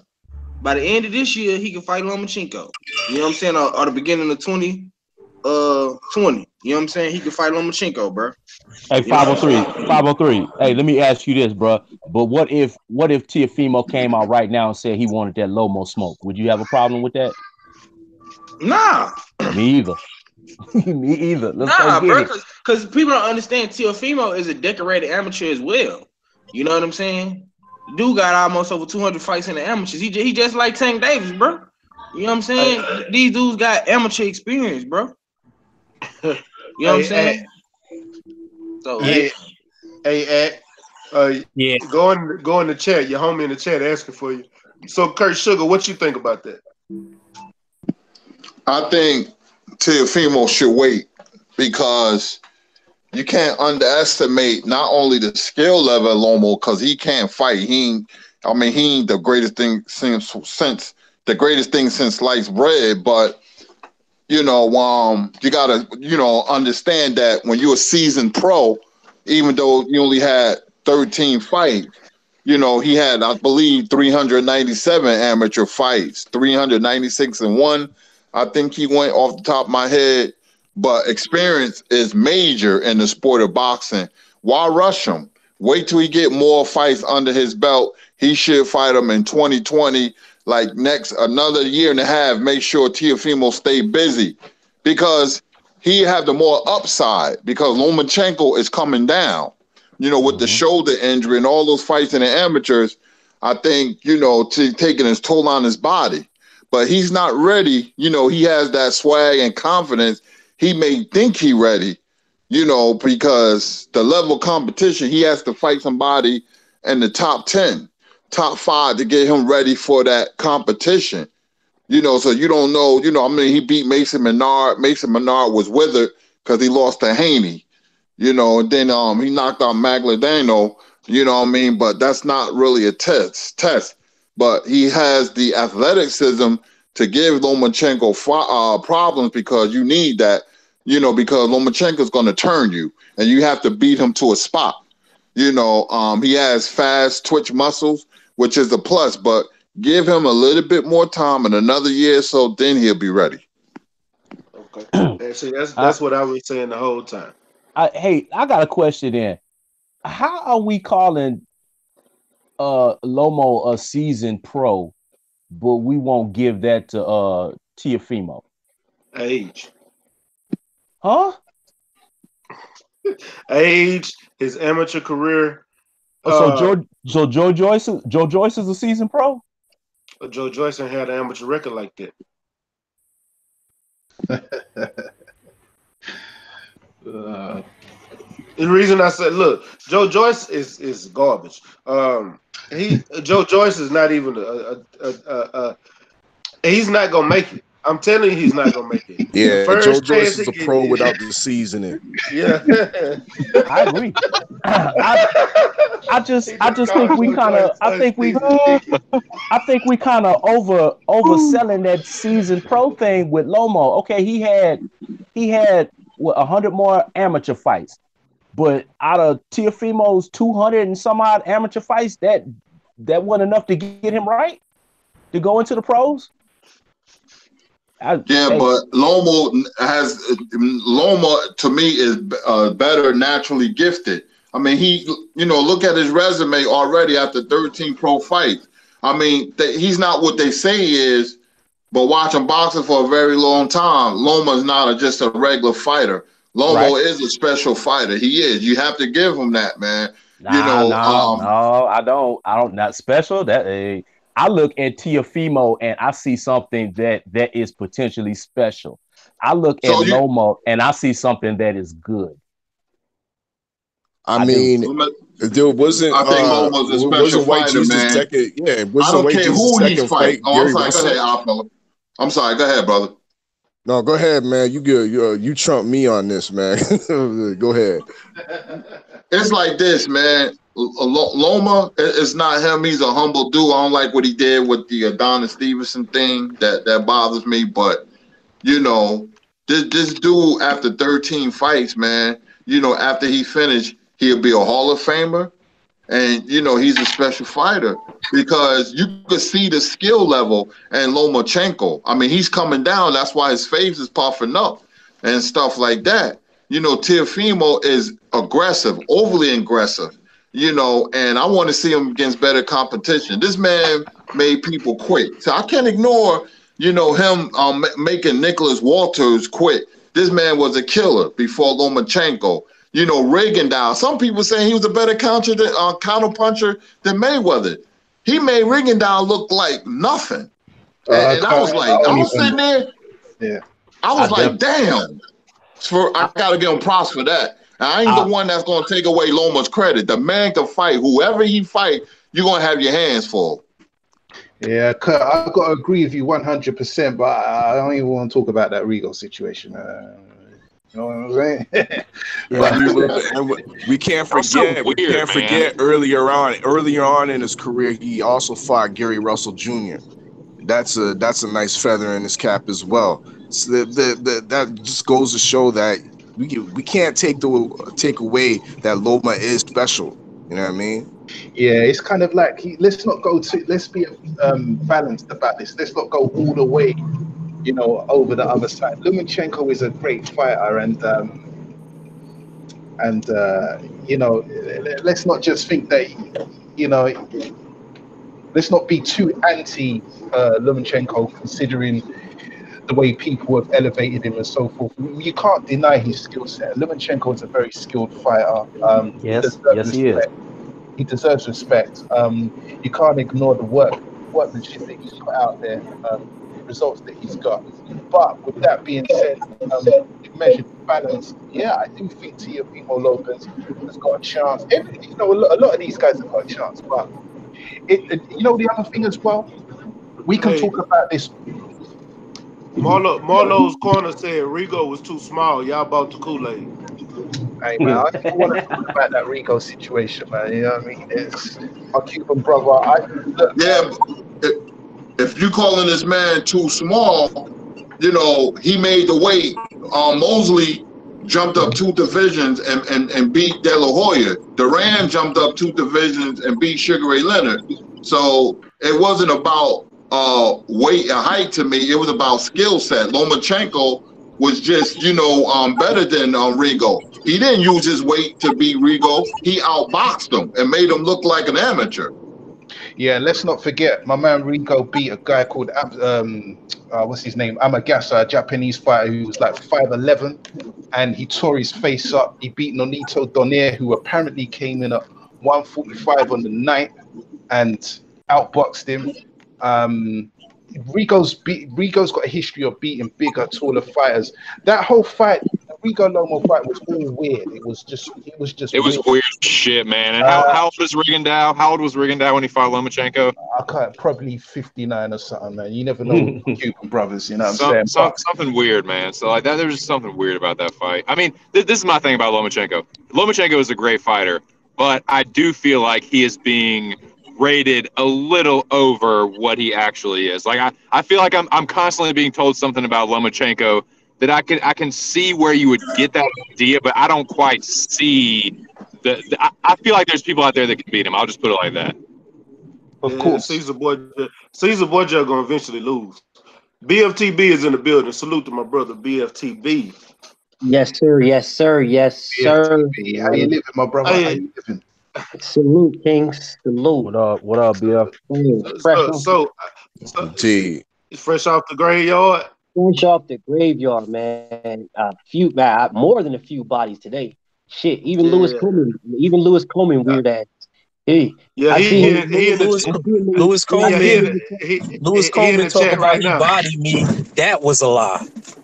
Lewis That was a Coleman, Yeah, lie. he in the, Lewis Everybody said Coleman, I weird. run that debate on KQKC's channel. I hey, told BFTB about it right after we got done. Yeah, Lewis hey, Coleman Hyphy. respawned over here now.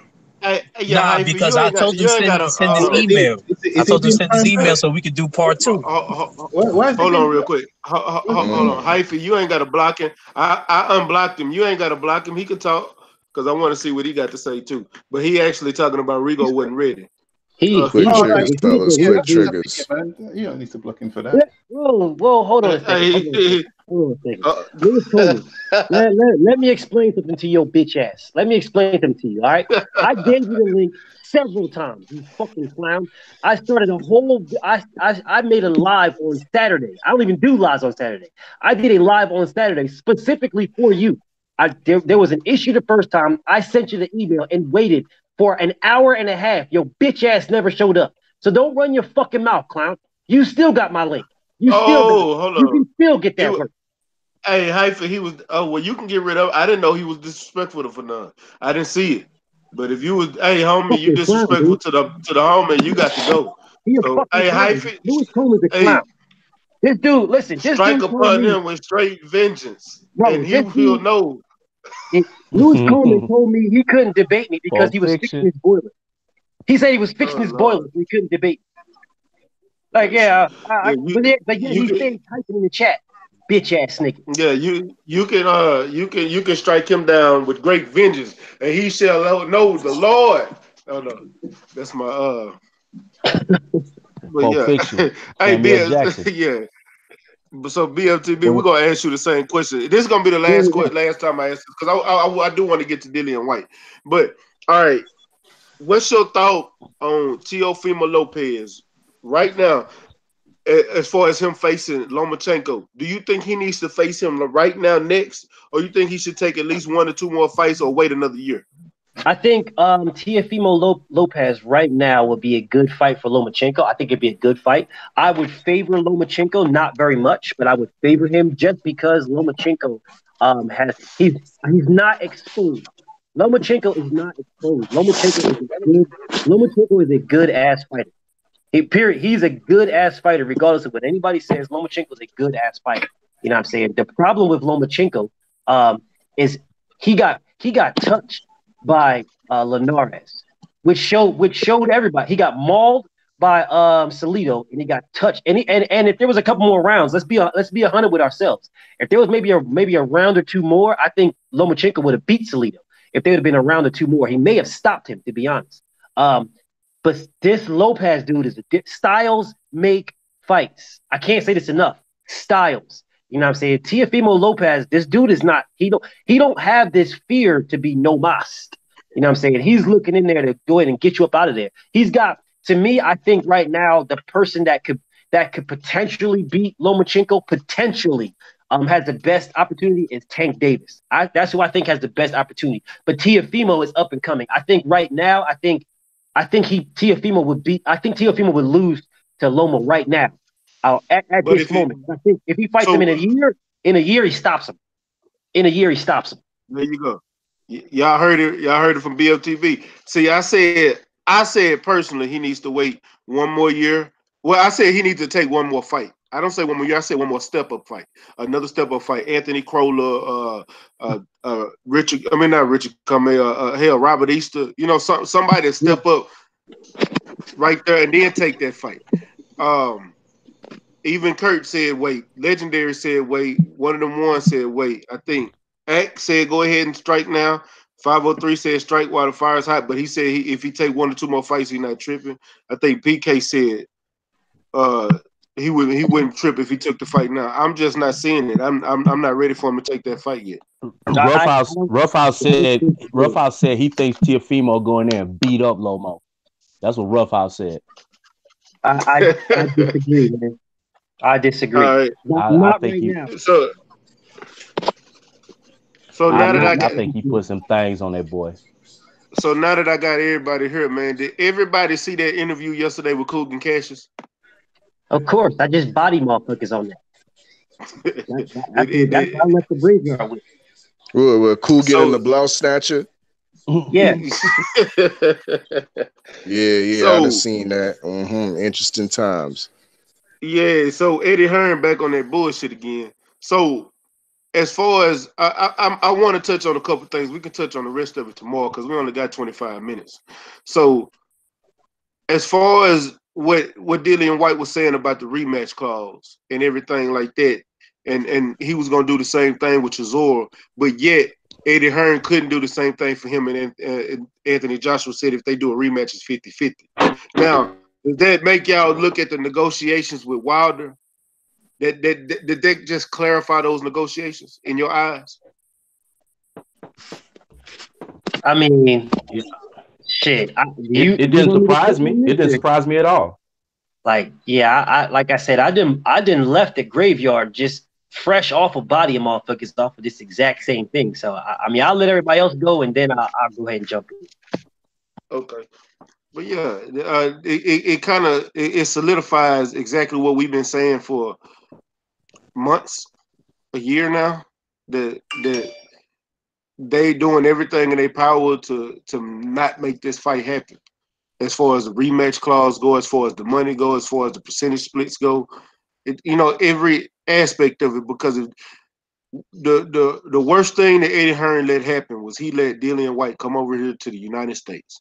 Period. Because then he got to see numbers, like he said in the interview. He seen the paperwork. He know the $50 million was real. Anthony Joshua ducked $50 million. The $50 million was real. That's another one that comes out and say that. It's like Eddie Hearn, you getting caught up in lies every single chance. And like I said, I'm gonna say this right now.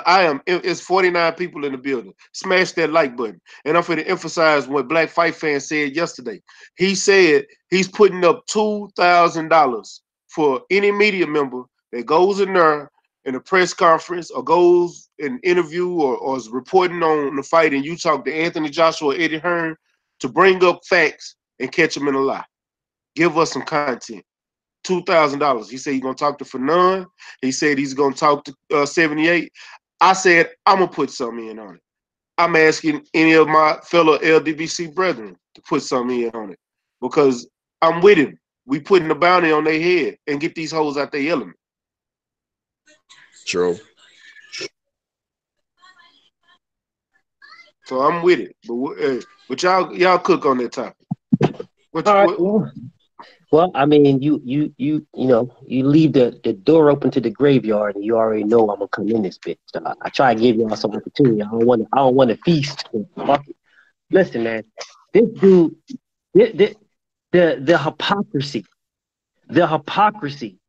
is a disgrace. It's absolutely fucking pathetic. This man said when Dillian White said the 50 million was real. I seen proof of funds. When Dillian White said that, Eddie Hearn said, "Oh, well, did you see a pile of money? Did they show you did they show you a pile of money? Like, who the fuck would give you 50 million in cash? Who would do that?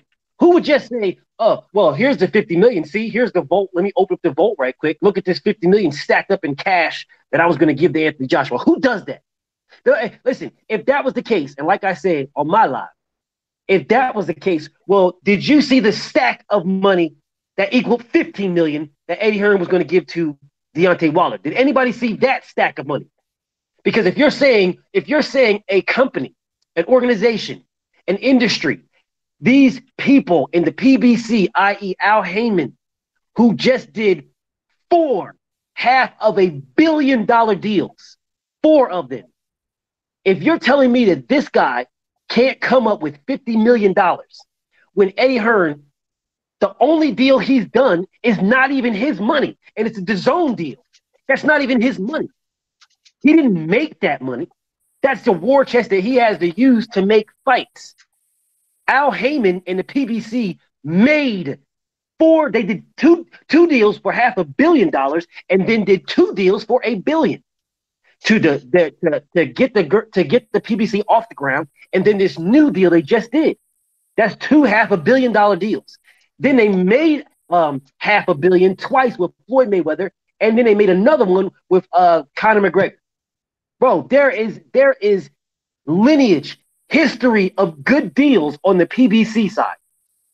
There is one deal with DAZN, one, where now you have the DAZN CEO sitting in on meetings with Eddie Hearn because Eddie Hearn was trying to lowball a lowball offer to Golovkin. But now you got Dillian White saying, I am not taking less than my worth. I am not taking less than what I know I can make.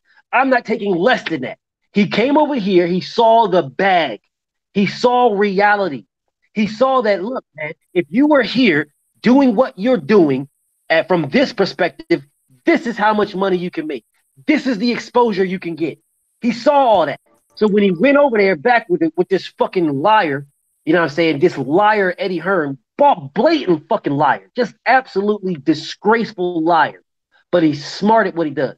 Super smart, where he can spin up these people. He can spin these prostitutes up to get them thinking that, oh, well, you know, it's Eddie Hearn. So, you know, if Eddie Hearn's saying it, it must be. But yeah, he's got a whole horde of fucking weirdos. Just absolute weirdos that'll just change the narrative consistently. Consistently change the narrative, man. It doesn't matter what you say or do, they just change it to something else. Dillian White exposed them. He told them straight up, I seen the 50 million. I'm not taking less than my worth. You know what I'm saying? Look, I'm checking out different things. What's not going to happen is you're not going to give me a lowball deal, take all the money, and then expect 50 in the rematch. If I beat you, this is the exact same thing that happened with Deontay Wilder. Deontay Wilder said, I will accept your 15 million. You know what I'm saying? But the rematch is not going to be 50-50 if I beat you. You know what I'm saying? And fucking, bro, it's a disgrace, man. It's a disgrace. And to have anybody like backing this, protecting this, it boils my blood to no end. And I just see blood, dog. I want to see a body from people talking to me like that, dog. I just want to body motherfuckers on this. Damn. Anybody else want to go? Legendary 503, Quattro Cinco, Roughhouse, PK, one of the ones. Yeah, man. Go ahead, Roughhouse. No, you got. Okay. Salute to my bro BFTB, man, for always bodying motherfuckers, and he absolutely right, man. You know, it's Eddie Hearn, man. They let you get away whatever he want. He can do it, you know. But we seen the writing on the wall, man. Like I was saying earlier, bro, on my live stream, motherfuckers really just want Eddie Hearn to win, man. But we really want that hoe to lose, man. You know what I'm saying? I think Dillian White gonna probably take another fight with him, maybe 2 fights with him. And I think he gonna sign with Al Heyman once he really see how they do in the UK as far as like the PBC UK and whatnot. And, you know, he really want to see what them boys making. You know what I'm talking about? That's really what it's all about, you know. And once I think Al Heyman get that off the ground, you know, get a couple of fights over here, him and Frank Warren and stuff, I think Dillian White gonna jump ship, man, if he's smart. You know what I'm saying? You can use that whole Eddie for about another year. You know what I'm saying? But we are seeing the writing on the wall though, man. And you've seen how his pops was playing it off. You know what I'm saying? Talking about I got to hold my pockets when Dillian White comes around. You know what I'm saying? All that old shit. So, you know, they know that motherfucker want that money, man. Bro, that's another thing too. So look to the King 503, man. Hey, that's another thing I want to address. Yo, to me, he couldn't do that to me, dog. He couldn't say that to me. This fucking old fucking, that was the most racist shit I've ever. It was a light-key racist statement. So when I get around Dillian White, I gotta hold my wallet. The fuck you talking about, nigga? Yeah. I would have addressed him on that shit immediately. What the fuck you mean you gotta hold your wallet? Yeah. Bitch ass nigga, if I wanted to take you peeped wallet, that shit. I peeped that shit, bro. Yeah, I peeped that shit, man. I peeped that shit. I'm just like, bro, that couldn't have been me, dog. It couldn't. Because like I said, I would have told him, bro, if I wanted your wallet, I'd take it from your bitch ass right now. Now what? The fuck you would you do about it? I beat the brakes off your old bitch ass. How what you calling me a thief right to my face? And Dillian White's stupid ass too fucking retarded to realize that. I was just laughing it off. Yeah, man. Bitch, what you call me a thief to my face? Now, listen. Now you gonna call me this? Now I'm gonna take your shit to your face. Mm-hmm. Facts. I just don't. I don't know. I don't know, man. I'm not. I'm gonna be honest with you. It's at a point to where I'm not even really interested in the Joshua Wilder fight. Anybody feel my sentiment? I know that's gonna be the big fight when it happens. I'm gonna be glad it happened and when they fight. But at this point, I don't care. I feel you. I stopped caring for the legacy piece. I stopped caring for that. I care because I want to see Anthony Joshua decapitated. That's the only reason why I care. I don't give a fuck about it in any other reason. I don't care. I don't give a fuck if this dude fights Jarrell Miller and loses. I still want to see Deontay Wilder decapitate this motherfucker. If he loses the big baby Miller, yeah, he's gonna be screaming for Deontay Wilder. That's the only reason why I want to see that fight. I want to see Deontay Wilder put this dude out of his fucking misery, dog. Send him to pasture. Send him out to pasture. Eddie Hearn's milking the fuck out of him. So I want to see this dude. I want to see his head mounted on the wall. That's what I want to see. I want to look over and see a grown man head with his tongue hanging out, mounted on the wall. Eyes closed with the X's on his eyes like they did when he was a little kid. That's what I want to see. I can't stand the Looney Tunes cartoon X's. We'll get that. We'll get that, brothers. I believe we'll get that. Like I said, my theory is we'll get that in 2020. If you look, my reference to my theory is if you look at the Wikipedia for Las Vegas Stadium, the new stadium that's being constructed in Las Vegas that seats 80,000. The primary tenants obviously is going to be the Las Vegas Raiders, as well as the UNLV Red Bulls, the university out there. Now they also stated the stadium will be used to facilitate boxing events, UFC and boxing events. Now the only event in boxing I can think that could be housed at the Las Vegas stadium of 80,000 could only be Wilder against AJ.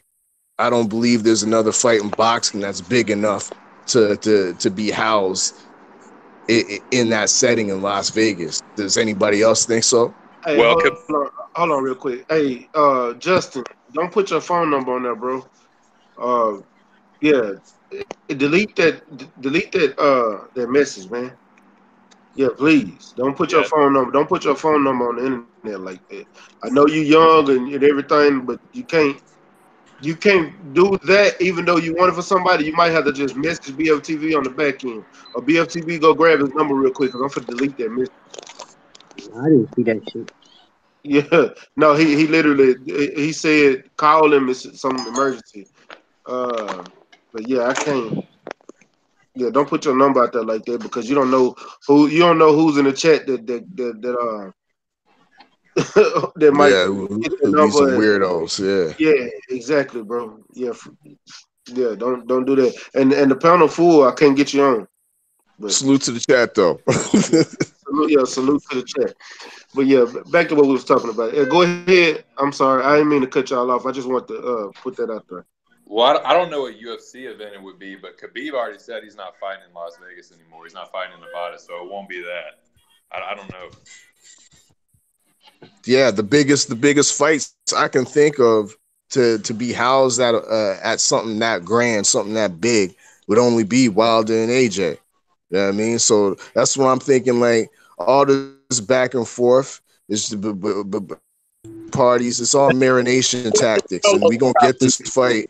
We gonna get this fight in 2020. Don't worry. I promise you that. I put money on that. I think Canelo and Charlo could do it, but because of Canelo's fan base, because of Canelo's fan base alone. So yeah, I think Canelo. It would have to be for undisputed. It would have to be Canelo for undisputed, and I think Steve in the Night just said that. I think Spence Crawford could still look as well. Yeah, that's a possibility as well. Yes, because the way they're looking at it, they're getting both of these fighters ready for pay-per-view status as well, being that Spence is obviously fighting Garcia on Showtime or is a Fox pay-per-view. Either one, and then we got Terrence Bud Crawford fighting Amir Khan on ESPN pay-per-view. So they both getting their feet wet in the pay-per-view status and building up their profile in the boxing and in the mainstream public. Yeah. That's all, but you know, I I want to say this. That's also a football stadium too. Football stadium and boxing is not good in my eyes, man. It's not the same effect. I know, but I'm only reading what it says in the disclaimer about who's going to be housed or the major tenants or what the facility is going to be used for, and it did say boxing events. So that I'm trying to think of different boxing events that could be housed there. Bro, you can't really say that though, cause shit, Earl fighting in Jerry World, nigga. That's a football stadium. Yeah, that's an exception though, goddamn. That's Jerry World. That's a whole different world of its own, goddamn. You gotta look at Jerry World here. How many other stadiums you can say got a whole mall outside of the stadium? Well, hold up, don't that fit 100,000? Don't Jerry World fit 100,000? Yeah. If it's 100,000 for football games, it can fit more. Yeah, and the one thing I know is that them Texas boys, they show out, man. When it comes to Spence fighting, you know what I mean, them Texas man, they show out like the London boys, you know what I mean. So yeah, I can definitely see Spence, you know, on his own just bringing how them big that screen is? How big that screen is in Jerry World? Ain't no bad seats in the house, goddamn. It's not. You know what I'm saying? It was the biggest, but it's the second biggest. Cause I forgot who came and beat it. That's the stadium that's owned by that racist guy that was talking about none of you guys should kneel or something like that. Whatever his name is. Yep, Jared. Hold on, which one? Because it's a bunch of races on it. Yeah, I was just gonna say, bro, you got to be more specific, bro. Okay. We ain't talking about Texas, goddamn. Yeah. Okay. He must be talking about the Texans on him. Oh yeah. Yeah. That's the one. That's Bob McNair. No, we talking about Jerry. Yeah, that's his homeboy. Jerry Jones races too. Yeah. Hey, we got Floyd Mayweather in the building. Get him hyphen. Which one was it that was saying to his people that none of you, if any of you kneel, you're all getting sacked or something, and then later that's Jared. That's Jones. That's Jared. That's Jared, bro. He's the one that owns the stadium, or yeah, okay. Because the reason why I say that is because I remember Spence. He went up to Spence and he was congratulating Spence and after his win against Ocampo.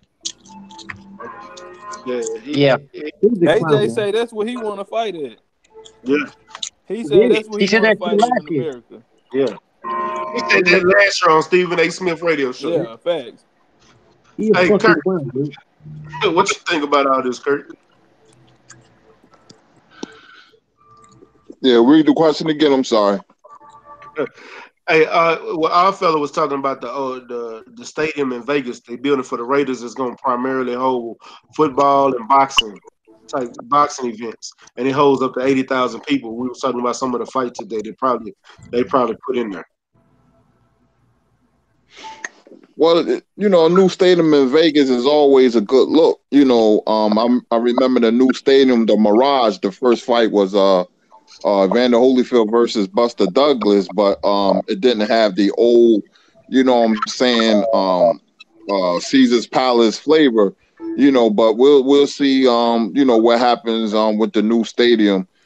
Barclays Center on the East Coast and the StubHub in California and Vegas at the T-Mobile Arena is the main venues, and don't forget Madison Square Garden. So we'll see what it do. And can I just add on to what our fella earlier? Technically, Terrence Crawford ain't getting his feet wet in pay-per-view. Wasn't that Victor Posto fight a pay-per-view? Yeah, you're right. You're right. That was I know I can hit the head, but her memory ain't that bad. Yeah, he did about a bill but 50 you know what, man? you know, being a star in boxing and being a crossover star, man, it's like the gap is like a Grand Canyon because people like Tyson Holyfield was doing 1.9 million, and you know, Mayweather's the last star. He would do, you know, who he fight most of the time, 1.5 against Mosley and against Pacquiao, 4.6. You know, them stars are all gone. We have like popular fighters, and they do like 500, 600, 700, 400. You know, Bruner and Pacquiao did what, 400, and Fury and Wilder did 350 or 400. So that's what we got right now. Yeah, and there's a reason for that because we have to remember that we have to separate boxing, the sport, to the entertainment side. You understand? Like, we've got some great fighters, great boxers in the game right now, but the entertainment side is your profile, your public profile outside of boxing, because you know, you've got hardcore boxing fans. I mean, when Rigo fought Lomachenko, they sold that out within like the first 2 weeks. And that was filled with hardcore boxing fans, albeit that it wasn't the main arena at at the Barclays. But when you're talking about Mayweather, Mike Tyson, and all these guys, they have massive profiles outside of boxing. You know, they're in the news for one reason or other. You know, whether it's good or bad. You know what I mean? It's people that don't know nothing about boxing that know Mayweather, that know Mike Tyson or whoever. You know, some of my aunties and you know, my mum's generation and that, they don't know nothing about boxing, but they can tell me who Frank Bruno is just from a UK perspective. You know what I mean? That's what sells in boxing. If you want to do those numbers, you have to bring in the casuals. And people like, no disrespect, I don't mean no disrespect when I say this, and I'm not like coming at Spencer Crawford or anything, but these guys, they're big in Texas. Like Spencer's big in Texas. Crawford's got a fan base in Omaha. And of course, the hardcore boxing fans know about these guys. But when you're talking about casuals that don't know nothing about boxing, nobody knows these guys. No one knows who Spence is or Crawford. Do you know what I'm saying? And I don't mean no disrespect when I say that. I'm just talking about people that don't know nothing about boxing. The type of people that would purchase a Mayweather McGregor. You understand? They don't know nothing about UFC or boxing, but because McGregor's a controversial figure, Mayweather's done this and that. Do you know what I mean? Those type of people will purchase the fight. So there's also that aspect that you have to consider when you're talking about pay-per-view numbers and that sort of thing as well. Well, I'm gonna say this right here though, big boy. Down here in Texas, they say everything bigger in Texas. Goddamn, every Texas rapper is rich. You don't have to leave out of Texas. Texas used to be their own country, goddamn, when they won it from Mexico. Yeah. Texas is self-sustained. We on the port. We got the biggest port. We right down here in Houston. Yeah. Texas, like I say, every rapper in Texas is rich. You can be a local nigga. You still gonna make money just because of so many people here in Texas. Yeah. Earl Spence is tapped into the hip hop culture. That shit is gonna be an event. Niggas gonna come from Houston. It's a lot of people at the studio. Yeah. They talking about going down to Dallas for they fight. All the boys. What'd you say, Stay Yeah. I was gonna say you right. I know too many people going, the Mexicans included. Just down here. Yeah. This shit about to be star-studded, bro. Like the whole Texas finna come out and support, especially Dallas. Them Dallas niggas them Dallas rappers gonna really be out there. You know what I'm saying? Like, yeah. I've been doing my research and I know about that, man. I know that you Texans, you guys show out, man. You guys definitely show out, and I know that Errol Spencer's got the whole of Texas behind him. So I don't want you guys to think I'm delusional to think that, you know, Errol Spence isn't big in Texas. I know Spence is big in Texas, and no matter what he does, Texas is going to show out for him. And considering Texas, just to, you know, for all my UK people that might be in the chat listening to this, just to give you an idea of the size of Texas, the whole of the UK can fit into Texas 3 or 4 times. You understand? Right.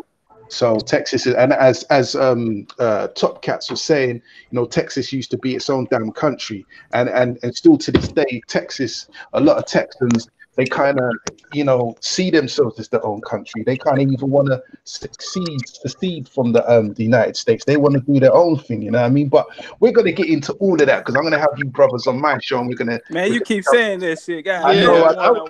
I'm ready when you're ready. You done went missing in all kinds of shit.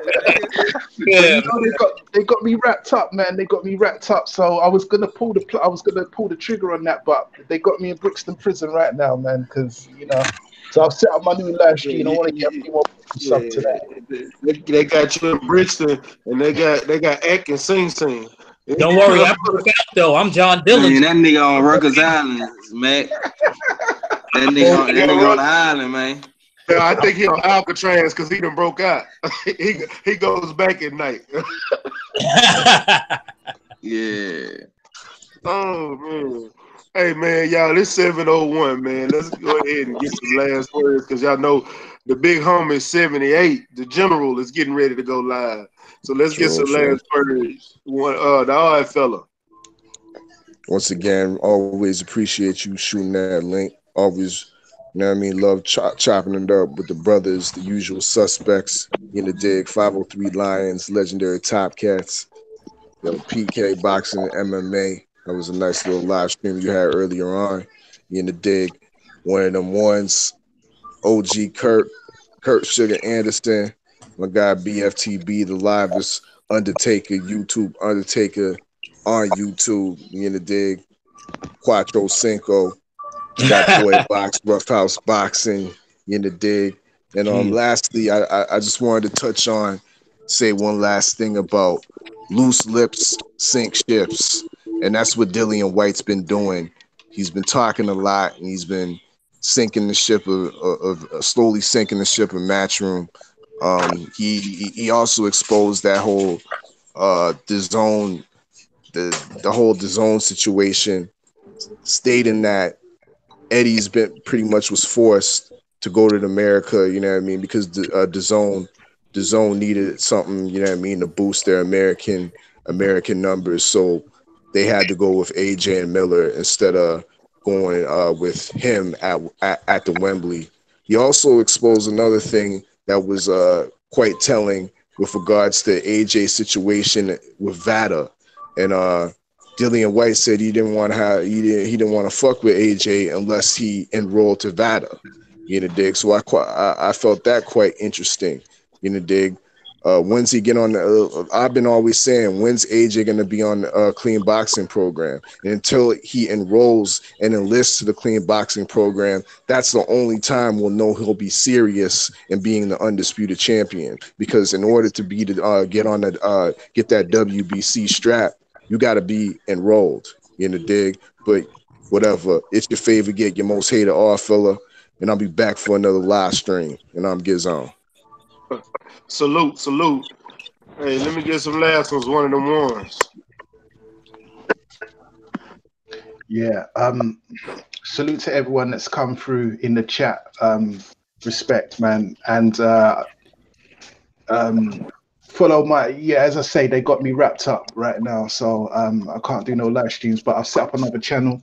So if you guys want to join me over there on Sundays, we definitely are going to do this Houston Hard Hitters Texas Showdown thing. Yeah, we're going to jump into the culture, all of that. I'm going to get my brothers to come on there. It's a serious thing. It's not no talk thing. It's just they got me wrapped up, so I can't do no lives at the moment. But yeah, subscribe to the other channel. 503 Salute. What's this Quattro business, man? I know he's at Reacher, man.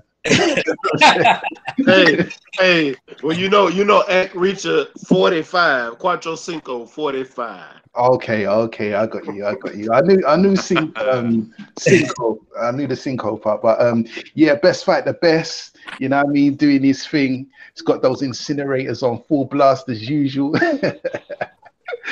All time best fight the best. Kurt Sugar, you know what I mean? The Godfather. You know what I mean? As I always say this, man. I see Kurt as my boxing father, man. Car.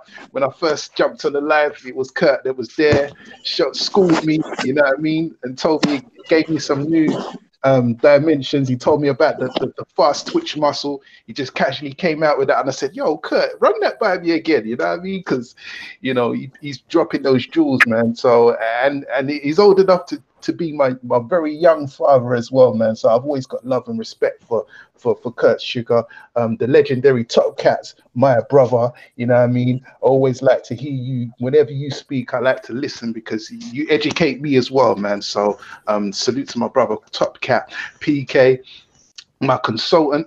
You know what I mean? When it comes to I'm not really into the MMA theme, but whenever I do have any questions, you know what I mean, I'll go check my man PK Roughhouse. That's my other brother right there. You know what I'm saying? Yeah, always like hearing him on the panel. He's an undercover joker. Roughhouse is a little undercover joker. Yeah, salute. Stay ready already. You know what time it is, my brother. Already. I appreciate man, that. Y'all make sure. But always, man, y'all make sure y'all subscribe to everybody on the panel. Everybody subscribe to everyone on the panel. And just the last one, my brother Oddfella, you know what I mean, salute my Canadian brother. I did catch a show. I listened to it throughout its entirety. It was a good show, very well presented. I was surprised. It was very professional. You gave your opinions on current affairs and all of that. I liked your beat selection.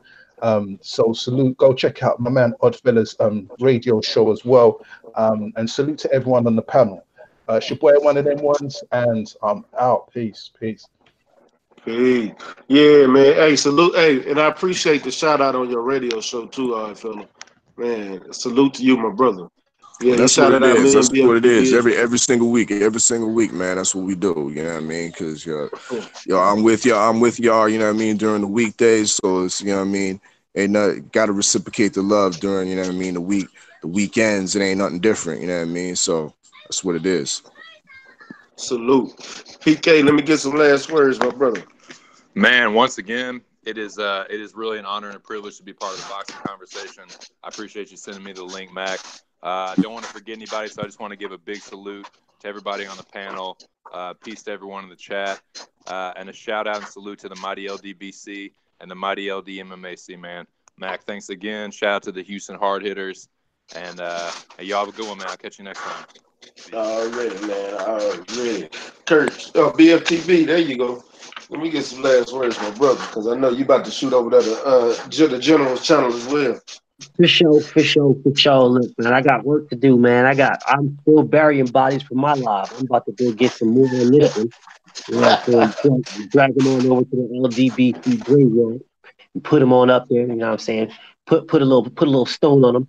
Not even a big one, no name on it or nothing, just an X on that motherfucker. But hey, it is what it is, man. Y'all know where to find me. Everybody know where the graveyard's at. They just drive by it. But hey, it is what it is, man. BFTB, shout out to the entire LDBC. All these hitters on the panel. Salute to everybody, man. Much love and respect to my brother Matt. You know what I'm saying? Much love and respect to my brother the one of them ones, you know what I'm saying, the fella, PK, legendary in the building, you know what I'm saying, my brother Ruff, you know what I'm saying, the OG of OGs, Kurt Sugar, you know what I'm saying, and that boy, 503 Lion, the King. Like, salute to all of y'all, man. Much respect, much love and respect, BFTB, and I'm out. Salute. Hey, Kurt, let me get some last words, my brother. Oh yeah, stay ready, man. Thanks for the links. Like always, man. We talk this boxing talk, man. Great content, man. You got a lot of heavy hitters on the panel who know what they talking about, opinions and knowledge, man. And man, I'm just glad to be a part of it, man. So thanks again, man. And like I always say, same bat time, same bat channel. Man, I appreciate it, man. Legendary Top Cat. Let me get some last words, my brother.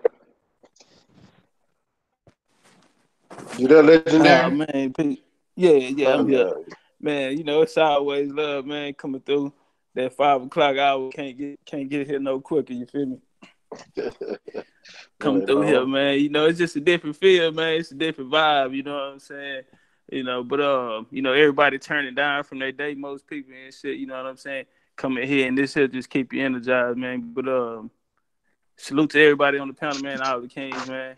One, I fuck with you. One, you know what I'm saying? You my favorite. What I do, UK cats, you feel me? and nobody better not fuck with one, man. I'm riding with him, dig with him, man. But, straight indeed. yeah, stuff like that, baby. You Diddy Blue Puzzle Cool. You can choose Lou, stay confused. You want some cool boxing new? Click that subscribe button, like, comment, and share. It's King Legendary Top Cast. I'm out, man. Shout out to the Houston Hard Hitters, man. We out. All right. He's H-Time so real. Hey, Quattro Cinco. My shooter. Let me get some last word. Yo, man, appreciate everybody on the panel. Appreciate Mystic Mac sending me that link, the real Mystic Mac. My boy 503, man, he's starting to show up lunchtime. Y'all look out for it.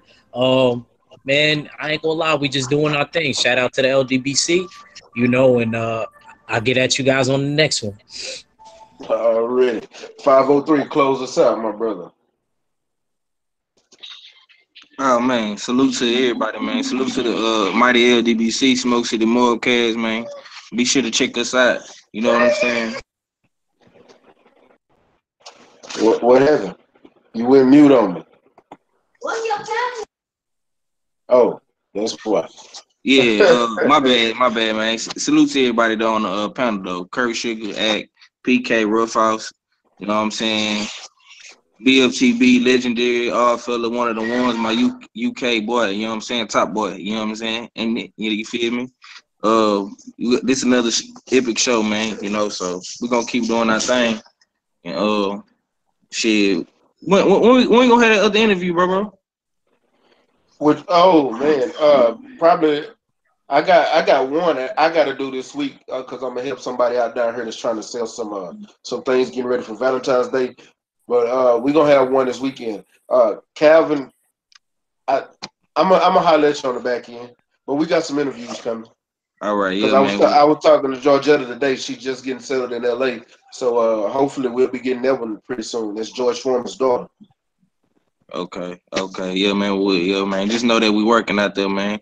Be sure to like, share, and subscribe, man. And tune in to my show, you know what I'm saying? I'm gonna be going live probably tomorrow around lunchtime, you feel me? And so just salute to everybody, man. Go tune in to 78 channel, man. But just know them Houston Hard Hitters working. H-Time for real.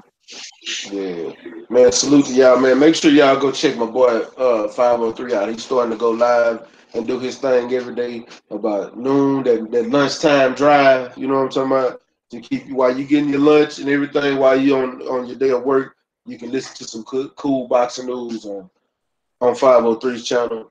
Quattro Cinco, y'all go subscribe to Quattro Cinco. Y'all know him as Act Reacher, but his channel's in jail, so he created Quattro Cinco so he can put out some live videos. Kurt Sugar, you know where to find him. World Breaker Fighting and Ringside Historians. If you haven't subscribed to either one of those channels, you're in last place. PK Boxing and MMA. You never know, but when he go live, he got something for you. And I try to catch him every time. Sometimes I don't get to catch him. Y'all make sure y'all go check out that boy Sergeant Box at Roughhouse Boxing. Go subscribe, man. He goes live too, and he give you some good boxing news. He also be on the block with Marlo, Legendary, Trey X, and them boys over there at Marlo's corner. Salute to Odd Fella. Y'all can catch him dropping good videos and good content, and you can catch out his radio show on CFM. Say your radio show real quick. Yeah, CFMU.ca. Just look for the live and direct show, CFMU.ca. And make sure you go subscribe because he's going to have some good content for you. Also, one of the ones media, he's going to have something for you. Y'all go subscribe to Mac. one of the ones. Yo. Hey, let me say my little piece, man. Oh, my bad, Roughhouse. Nah, you good. There's so many people on the panel, man. I know it's hard to keep track of everybody, man. Yeah, but go ahead and close.